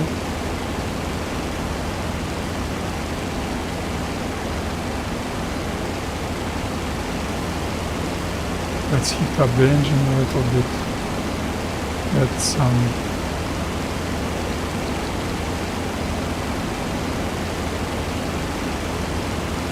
airspeed. 30 inches once again.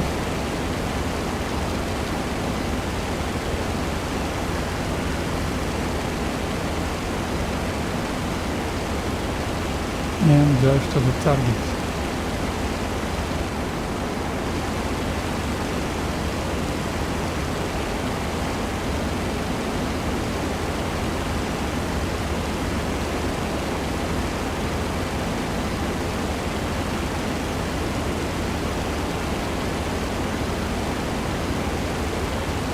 I've got aileron trim full to the right wing and chase banking left because of those hits.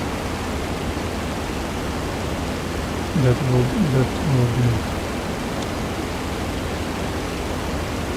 will be tough.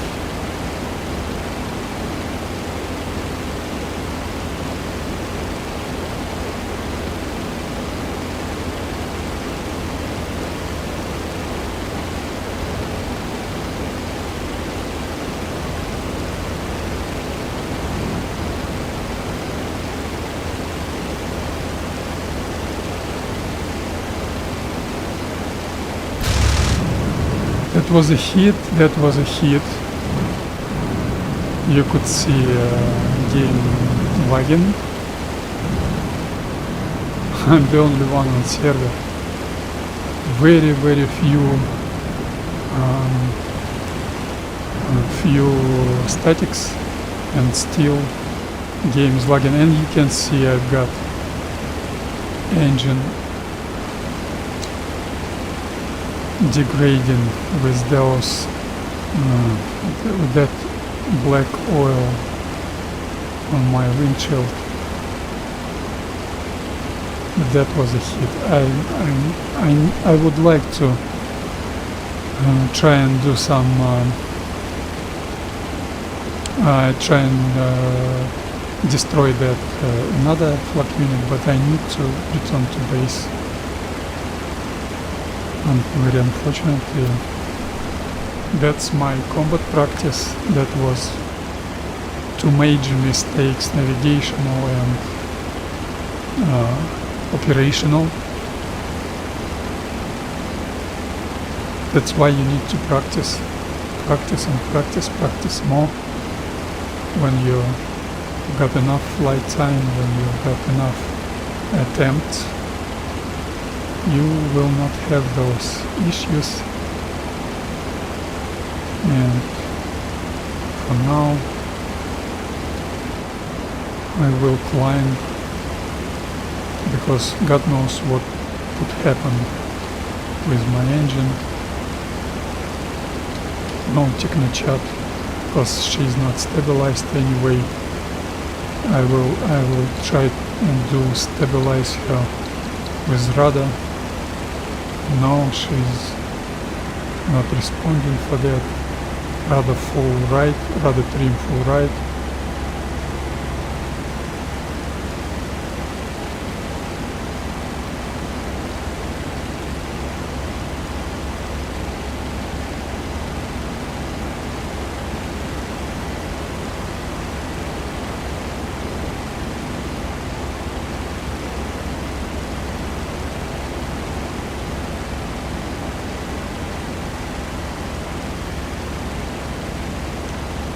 So now I'm returning to base. That was a failure to suppress AAA and strafe those trucks, and that wasn't bad luck, that was my bad performance.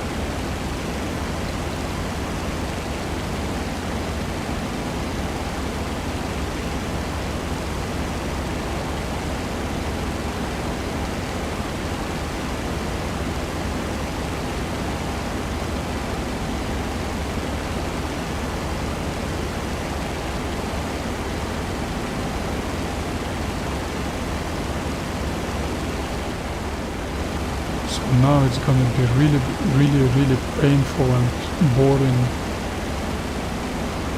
return to base flight. But anyway, even this type of gaming is a good practice.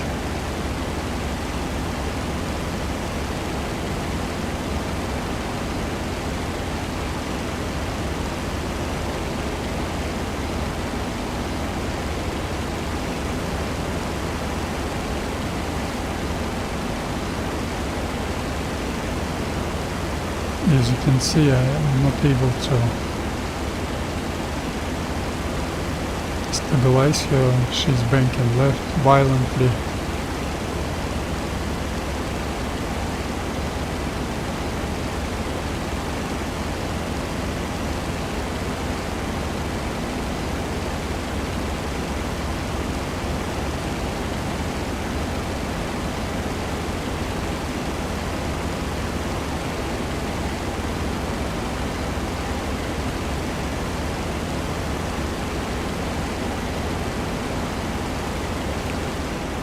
When your engine is damaged, should you or should you not change your mixture settings to auto lean? Auto lean will give you less fuel consumption but more temperature inside the cylinders. So if you're not stupid, you will not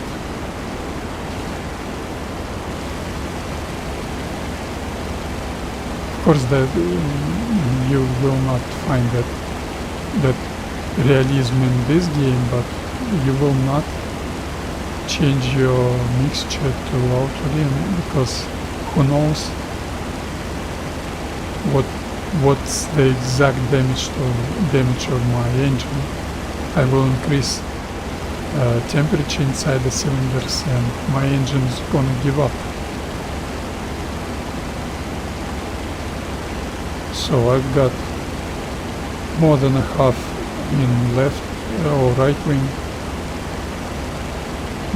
tank, and probably that's opposite, but anyway,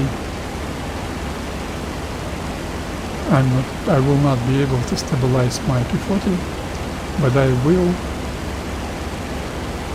fly towards my home base airplane, airfield, home airfield on Calais.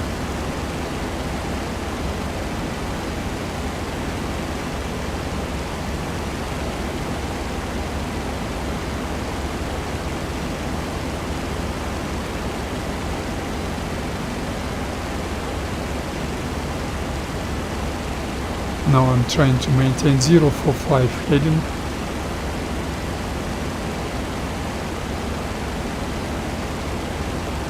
Even with the rudder trim full right adjustment, I'm not able to decrease that tendency to bend left. Aileron trim is full right, also doesn't give me any stability.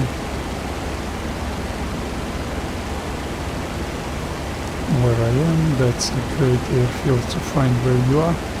I'm not able to watch my map. I need to constantly follow my wings level.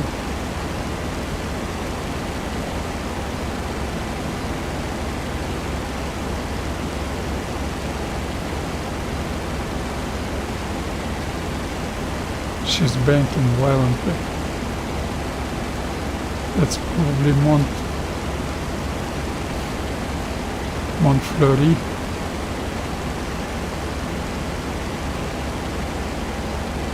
Hey developers, you should be able to watch your map without losing sight of your instrument panel and your nose behavior and your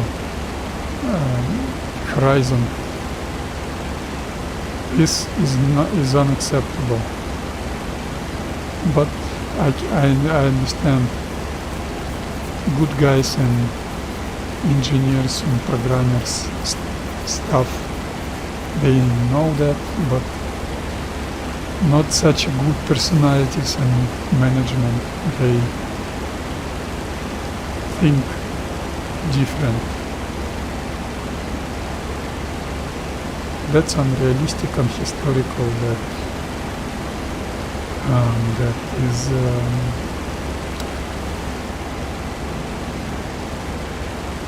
some disrespect for players.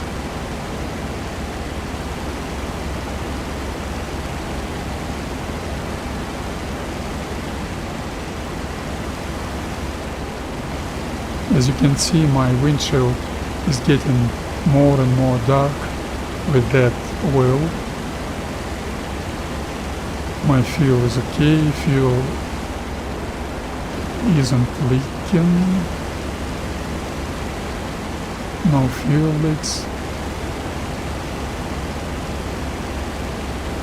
and of course that would be great to balance my P-40, but anyway, I'm looking forward even for such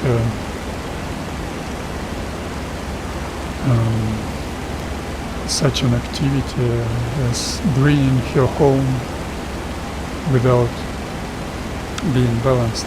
So in real life, pilot would be very tired of constantly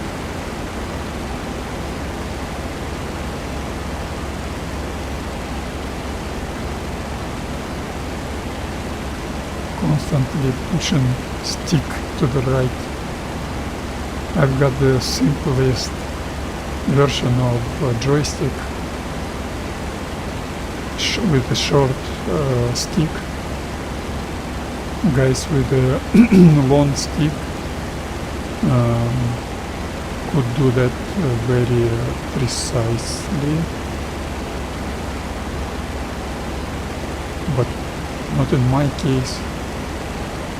And When I get to my airfield, I hope I will have time for landing and taxiing. I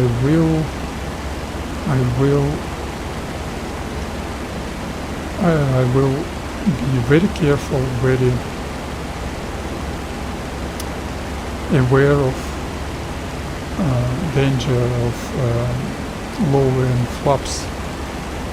So who knows, maybe my left flap is damaged, and when I engage flaps, only right flap will lower, and that will cause massive violent tendency to bank left, and I will lose my airplane. So you have to be aware of that. So if some of you consider that isn't in this game, it is. I always experience that on P-40. Sometimes damage allows you to lower your both of your flaps, those flaps underneath the wings, and no banking tendency. And sometimes when damage is severe, only one of two flaps is lowering, and that could cause you to crash in the final approach. So I will be very careful with that. I'm gonna have low visibility also. My windshield's gonna be all black by the time I get myself to Calais.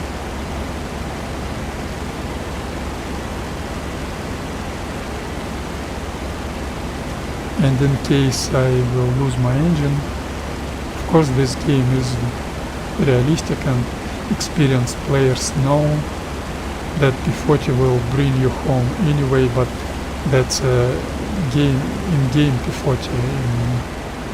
Who knows, maybe someday they will give us P-40 or some other airplane with realistic, more realistic engine simulation, and you will never ever know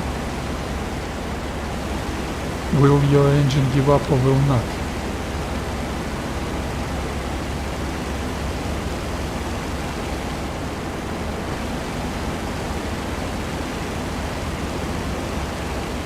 Anyway, I'm egressing home, returning to base, gaining altitude. I will do spiral final approach. I need that I use that technique to be ready for my engine give up anytime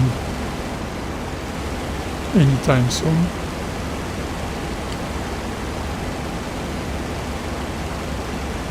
And I will probably even switch off the engine, because no engine final approach is much more hard, much more complicated, and much more stressful. I would like to train that procedure, that technique, even disregarding my engine will work.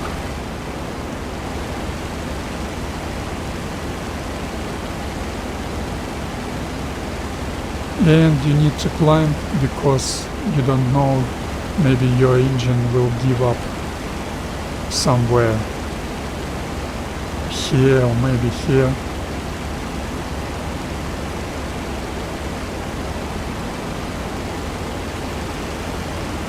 And having some altitude, you will get to your airfield. You will be able to get to your airfield because of that altitude. even without an engine. Without your engine working. Well, in general, that wasn't a successful mission, of course. I was rusty, I need much more flight time. But probably not today.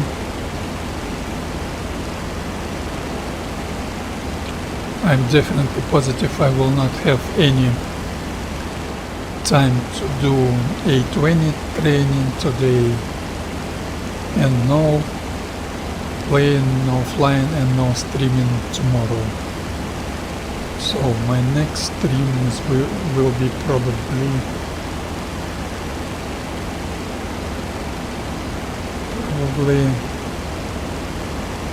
not earlier than April 2nd.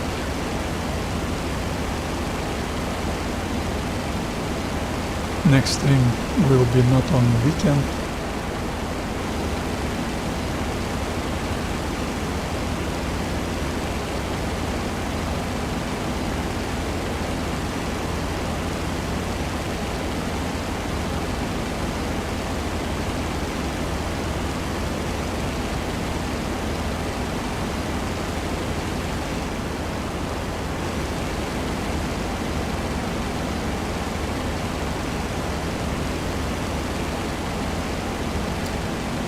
She's bending very hard left, so I need to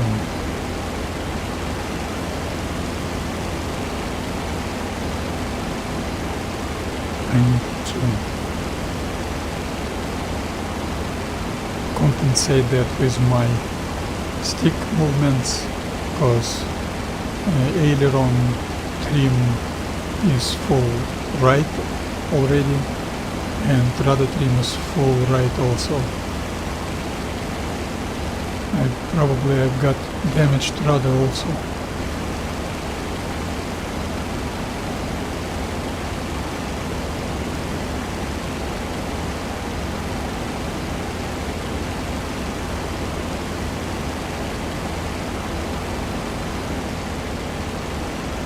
Very good visibility, no raining. No raining ahead. Who knows, maybe it will rain above Calais. That for last month that will be a second time I will do how you say it in English, crash landing on Calais airfield. First time it was on A20 on a group flying mission with Russian speaking guys about 3 weeks ago probably, or yes, 3 weeks ago, and 2 weeks ago I managed to land on some other airfield, probably Dieppe, that was Dieppe airfield, I can't remember.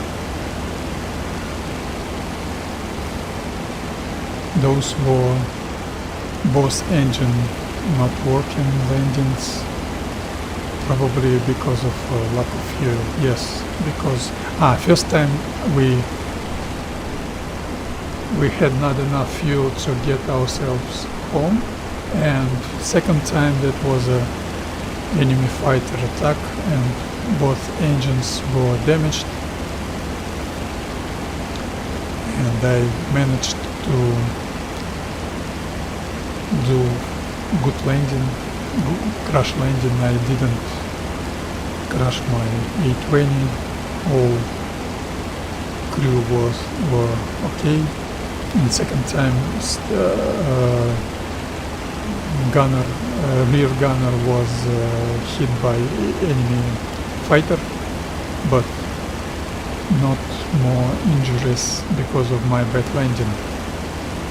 So second time in 3 weeks I will do crash landing on, not crash, yes, that will be crash landing on Calais airfield. I will switch off my engine, simulating no engine final approach and landing. That will be good practicing for me.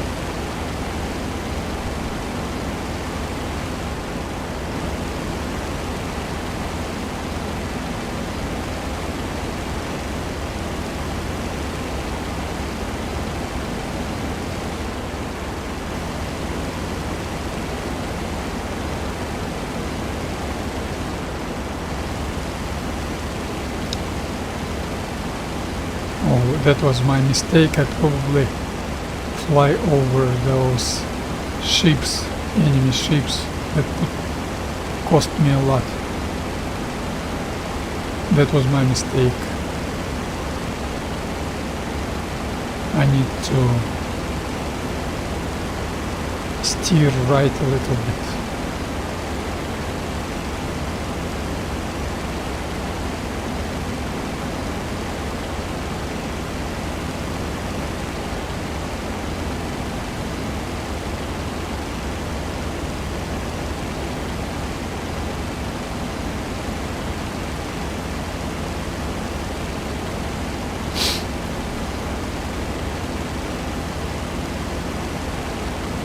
Well, as you can see, she's not climbing anymore. Oh no, maybe climbing.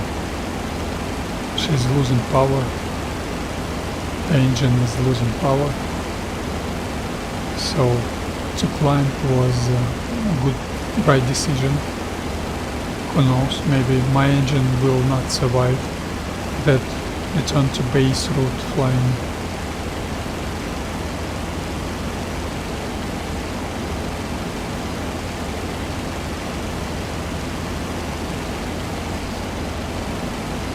Airplane isn't stabilized at all.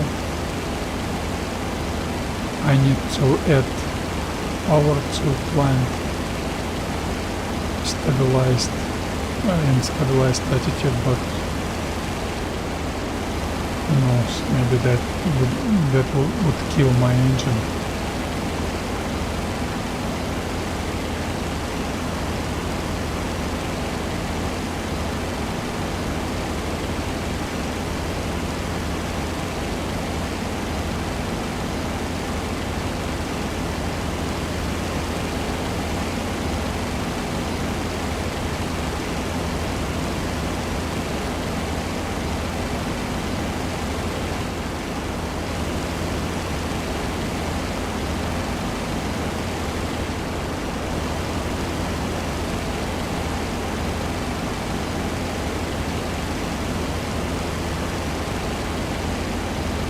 Now I should turn left, because those enemy airfields I don't need to engage.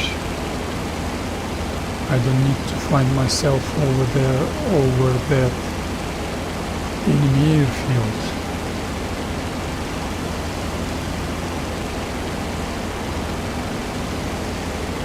So that's will be a very fine margin of getting myself not right over here, not over there. For some reason my P-40 isn't stabilized at all. Oh, look at this. You're trying to look your map and you're losing sight, completely losing sight of everything. Last week I was listening to those developers team management explanations and excuses why things are not good in this game.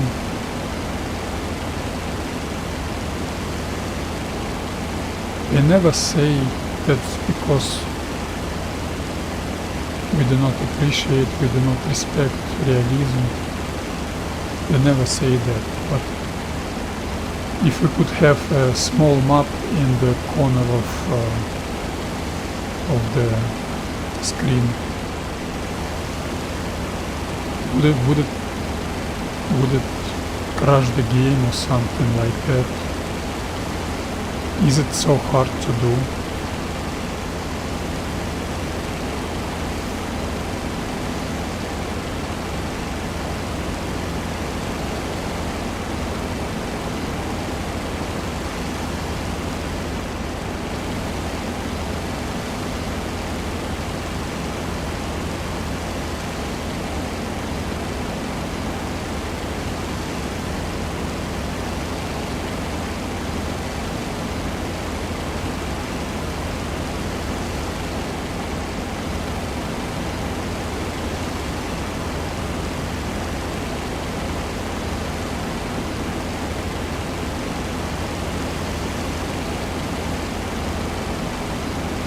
31.4 inches.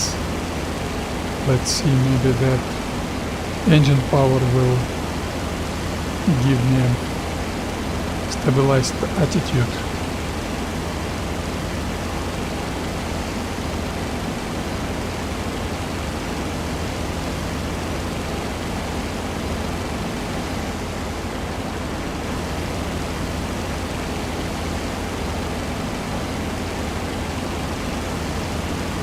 Yeah, that's much more stabilized.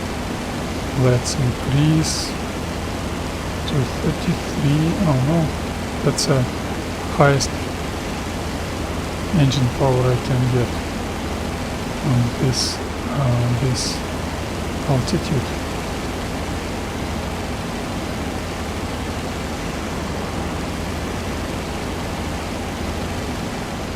Okay, I think that's enough for me. Let's switch to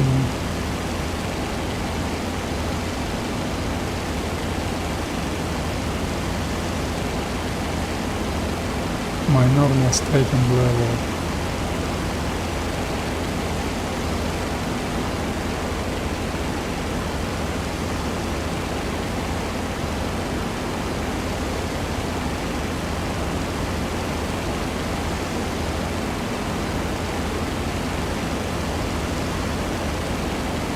Now she's gonna gain some airspeed and then she will be stabilized.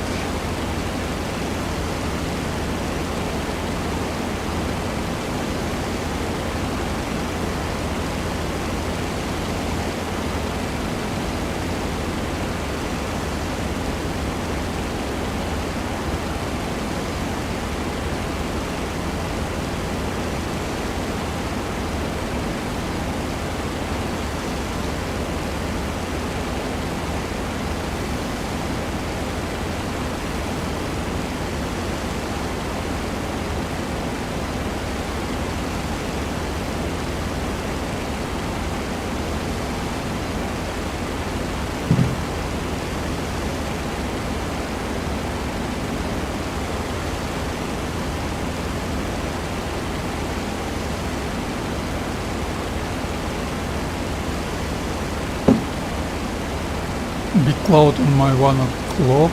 I hope it's not heavy rain above Calais, because the low visibility will add to my problems.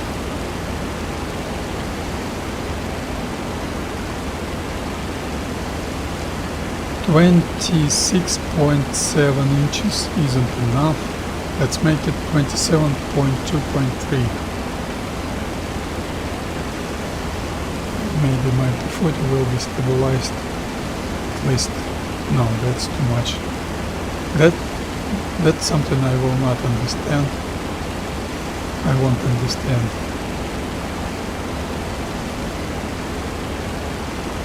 But I must say I'm not used to high altitude flying, so maybe that's a normal behavior for this type of aircraft in such altitude.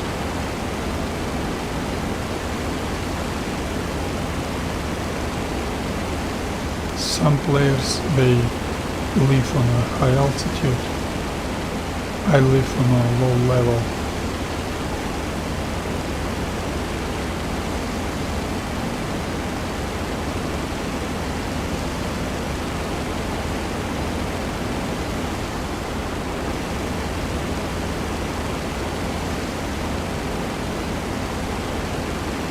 Not much action, really hours of boredom, but not much moments of terror, but you can see that terror on my windshield, on my left wing. That was my bad approach. Flak unit suppression pattern. I'm rusty, I need to practice more.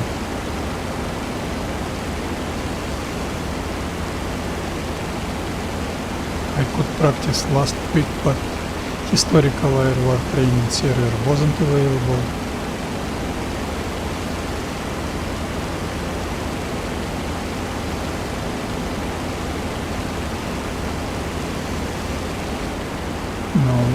it's available, but anyway they will switch it off very soon when they've got the 24/7 combat server. And that combat server will feature 1 hour, 1.5 hour and 2 hours missions. So why should I join that server if we got combat box better than that, tactical air war better than that? This long 6 hours or 4 hours missions are good, much better than 2 hours missions. And sometimes this historical air war combat 24/7 server will give you only 1 hour or 1.5 hour mission, just like Liberty, exactly like Liberty. Who needs that? Well, some guys need that. I don't.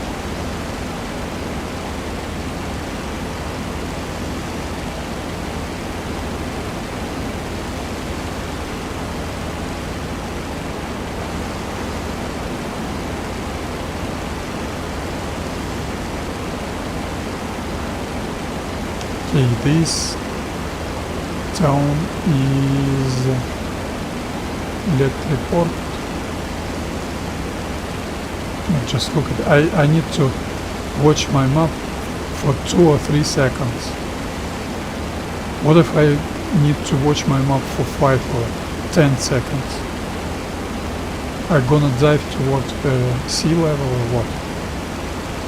Hey developers, management, give us normal navigation chart, normal map in the corner of the screen. That's unacceptable.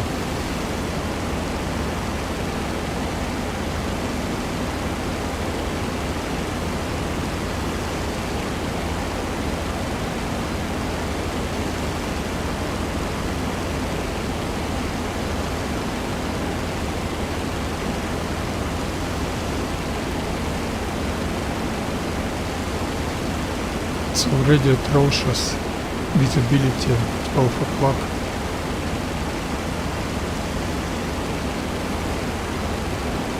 Okay, that's the report. And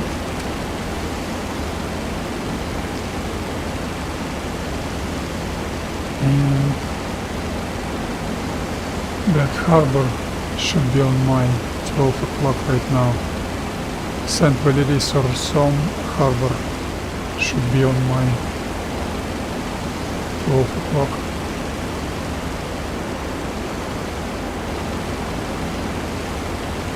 I need to get myself right over here, not to hit this area and that airfield flak unit area.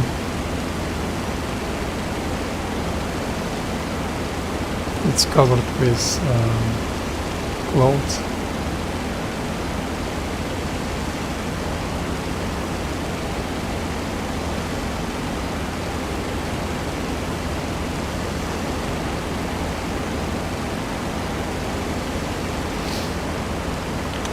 Oh, I was wrong in my assumption.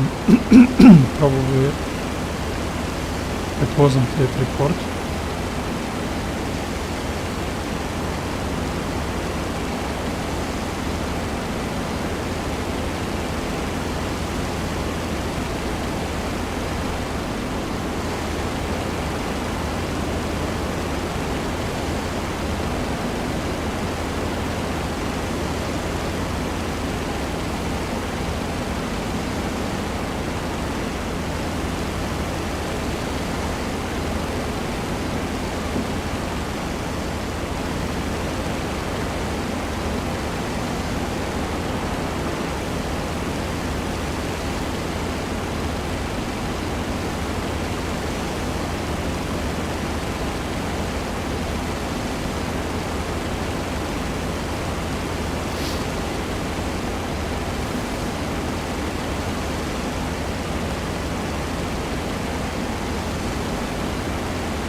So that harbor is covered with clouds, but I'm almost positive I'm somewhere here. 1324 right now.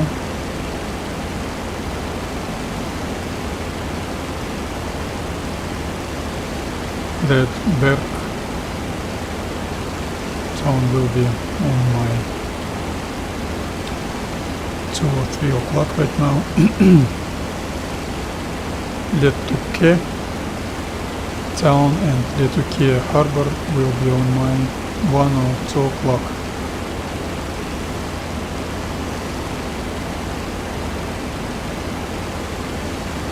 Boulogne-sur-Mer I will not miss, because no more clouds over there.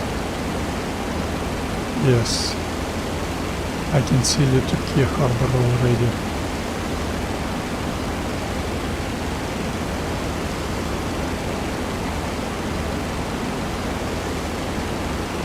Yes, I can see. So my heading is 030. I'm somewhere here. Excellent. Excellent navigation.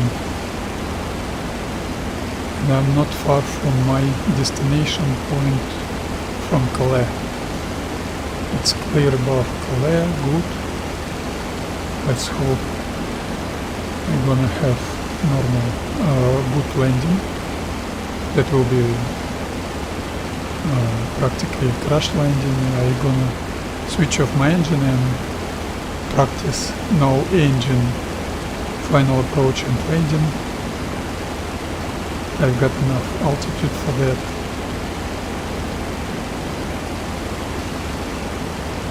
And then I'm gonna turn engine on and probably do taxiing, I don't know, maybe not. Now I can see that Saint-Valery-sur-Somme harbor.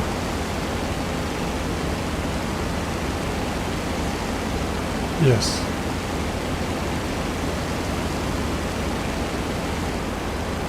Sometimes you searching for server to play and you find Technochat Long Mission, okay, but they feature your airplane's icon on map. That's much more interesting playing gameplay when you've got now that GPS marker on your navigation chart.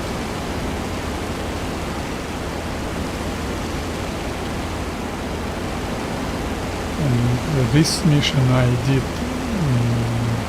rare big mistake, navigational mistake, not rare. I remember that mistakes, that errors become more and more frequent. So my flight time become less and less. That was 8-9 hours a week, and now it's 5-6 hours. These 3 weeks it will be only 4 hours of flight time in 3 weeks. But in April I hope I will fly almost every day, maybe.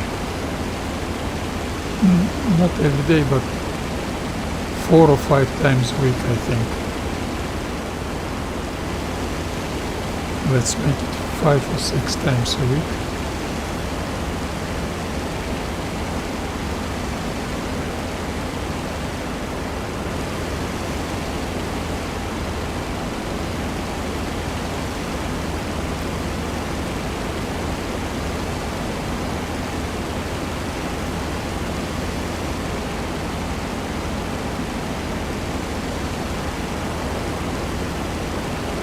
This town is Berg.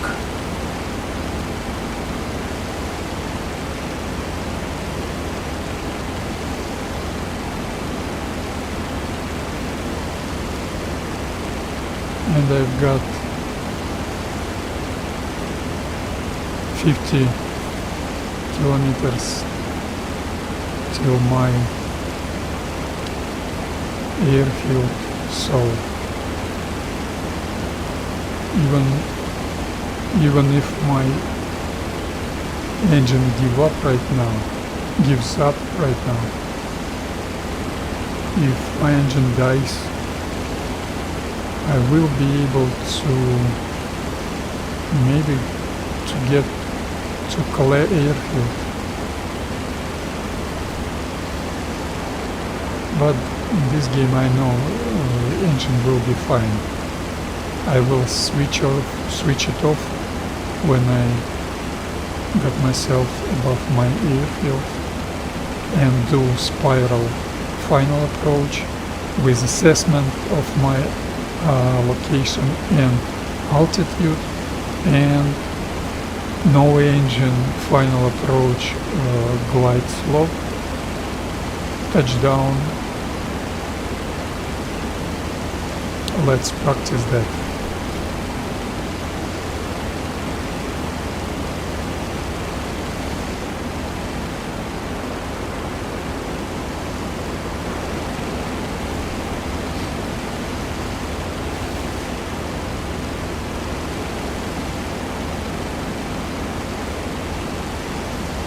Once again, clouds on my way, and my next terrain feature I can see Calais already probably.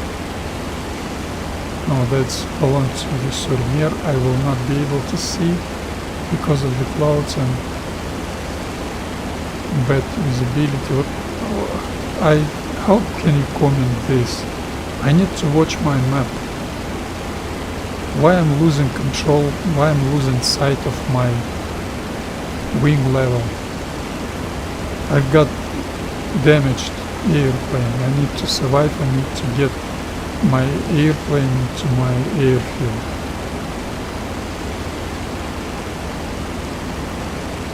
I'm sorry to say that, but I've got no respect for that developer's team manager who made the decision.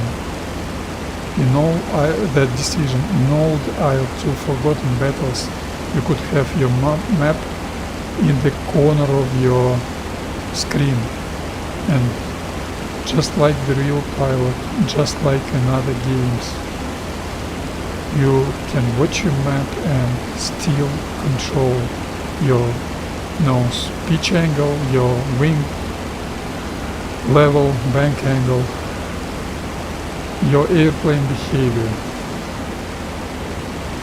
In this great combat simulator, you've got an ugly features, a lot of ugly features like that. If one of those features you're not able to take a look at your map and still control your airplane. So I've got no respect for that developer's team manager who made that decision. He's got no respect for me also, for all of us. But he should have that respect.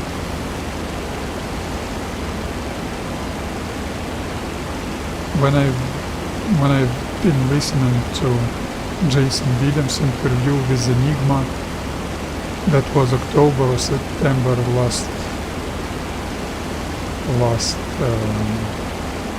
autumn. I know that game will, of course, that game will give us some issues. Somebody will not be happy about something, but still his answering was so much more positive than those explanations and excuses which IL-2 Great Battles management gives us all the time. We couldn't do this because of that. We couldn't do that because of this. Excuses, explanations. And when they develop a new new game, new project. Those explanations, they sound like, guys, don't wait anything good in new game. We will continue with that stuff.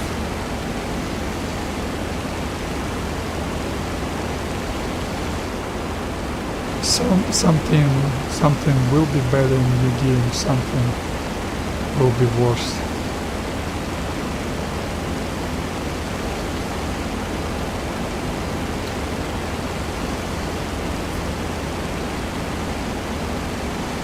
I'm not yelling, I'm not arguing, I'm not some unhappy user.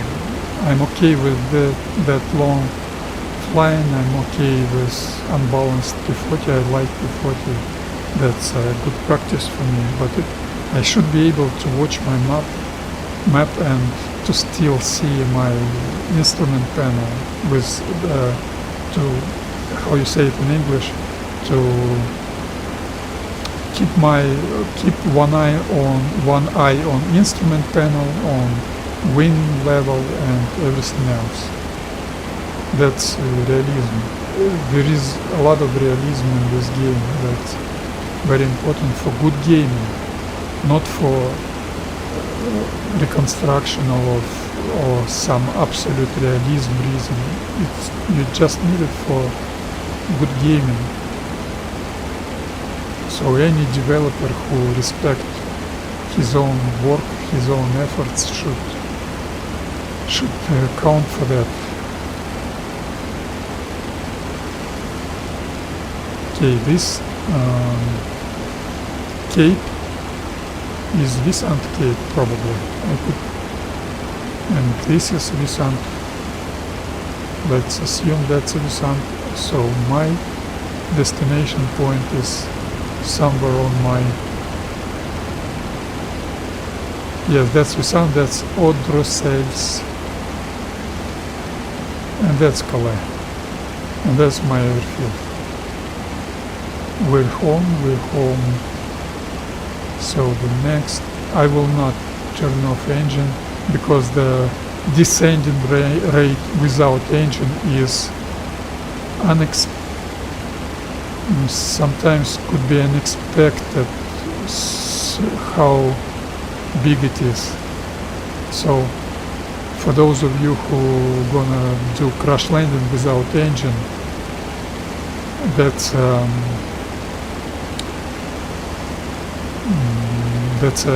some moment you need to count. Your vertical speed will be much higher than you expect. Okay. Wheels down. Let's see if I will have any tendency to bank. I've got no additional tendency of banking. Let's assume I've got both wheels down, flaps down. No banking tendency. No additional banking tendency. Okay, RPM full forward. Rudder full up and a little bit down. And engines off.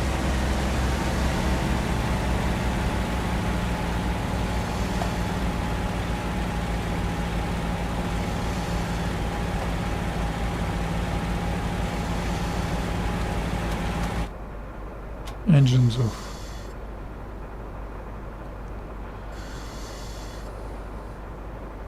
Okay, my controls are absolutely fine. Maybe radar's got some. My radar's got some. No, controls are absolutely fine.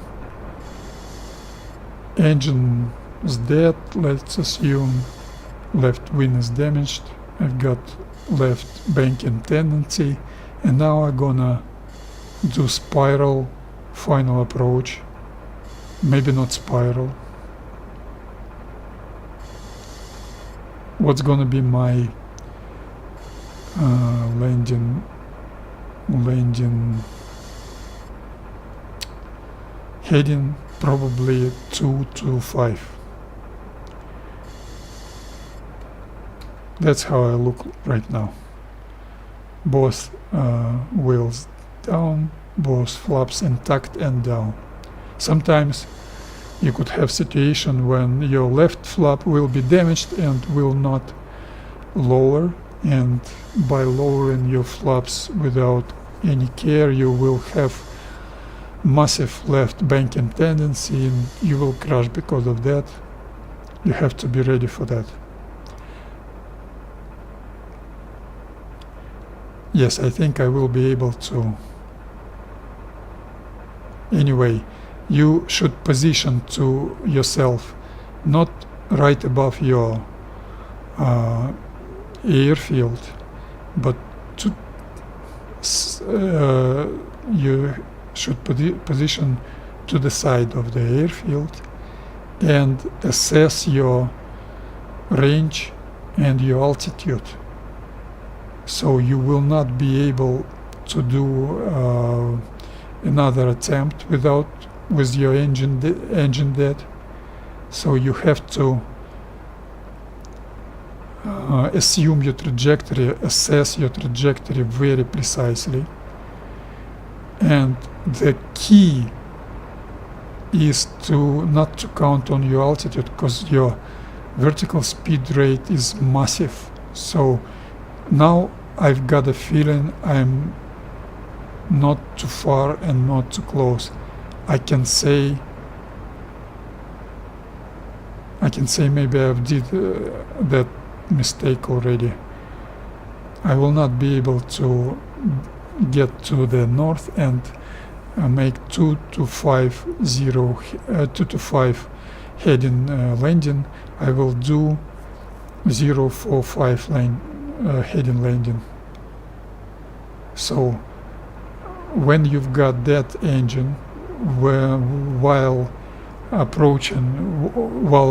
being on final approach with no engine, your descent rate is unexpectedly high. So you should be aware of that.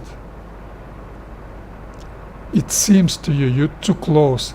It seems to you you're too high, but no, you're okay. Count on that every time and you will be able to do normal landing. I've got 5,000 feet. It seems to me it's too high. It seems to me too much, but no. I've got that experience already. If you will have less altitude, it will be not enough.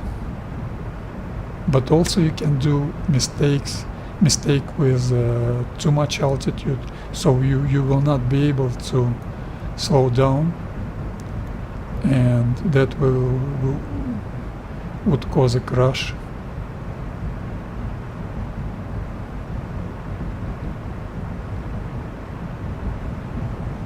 It seems to me I'm too high, but no.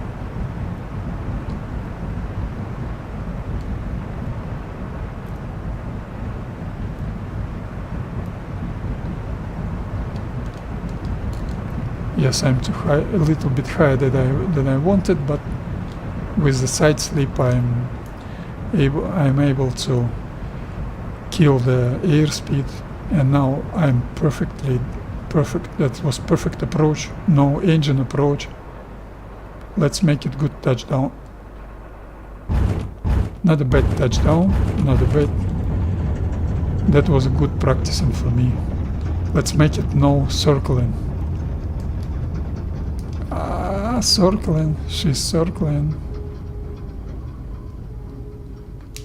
But I'm not used to this type of surface, and probably that was because of damages. Okay, engine start once again, or maybe not.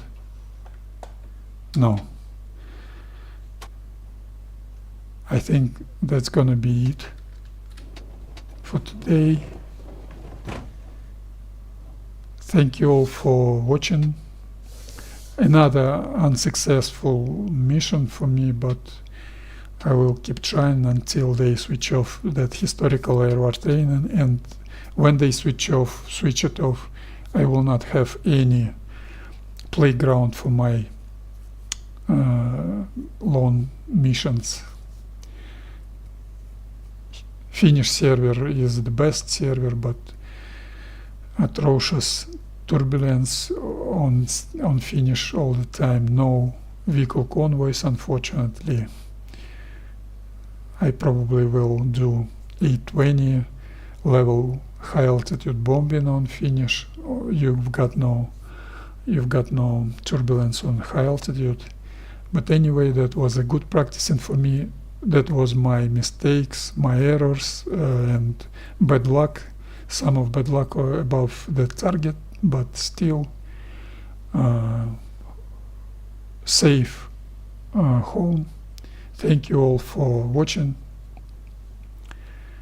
and goodbye. No more streams this weekend anymore. See you probably in April. No more. It will be no more streaming next weekend. So thank you all. Goodbye.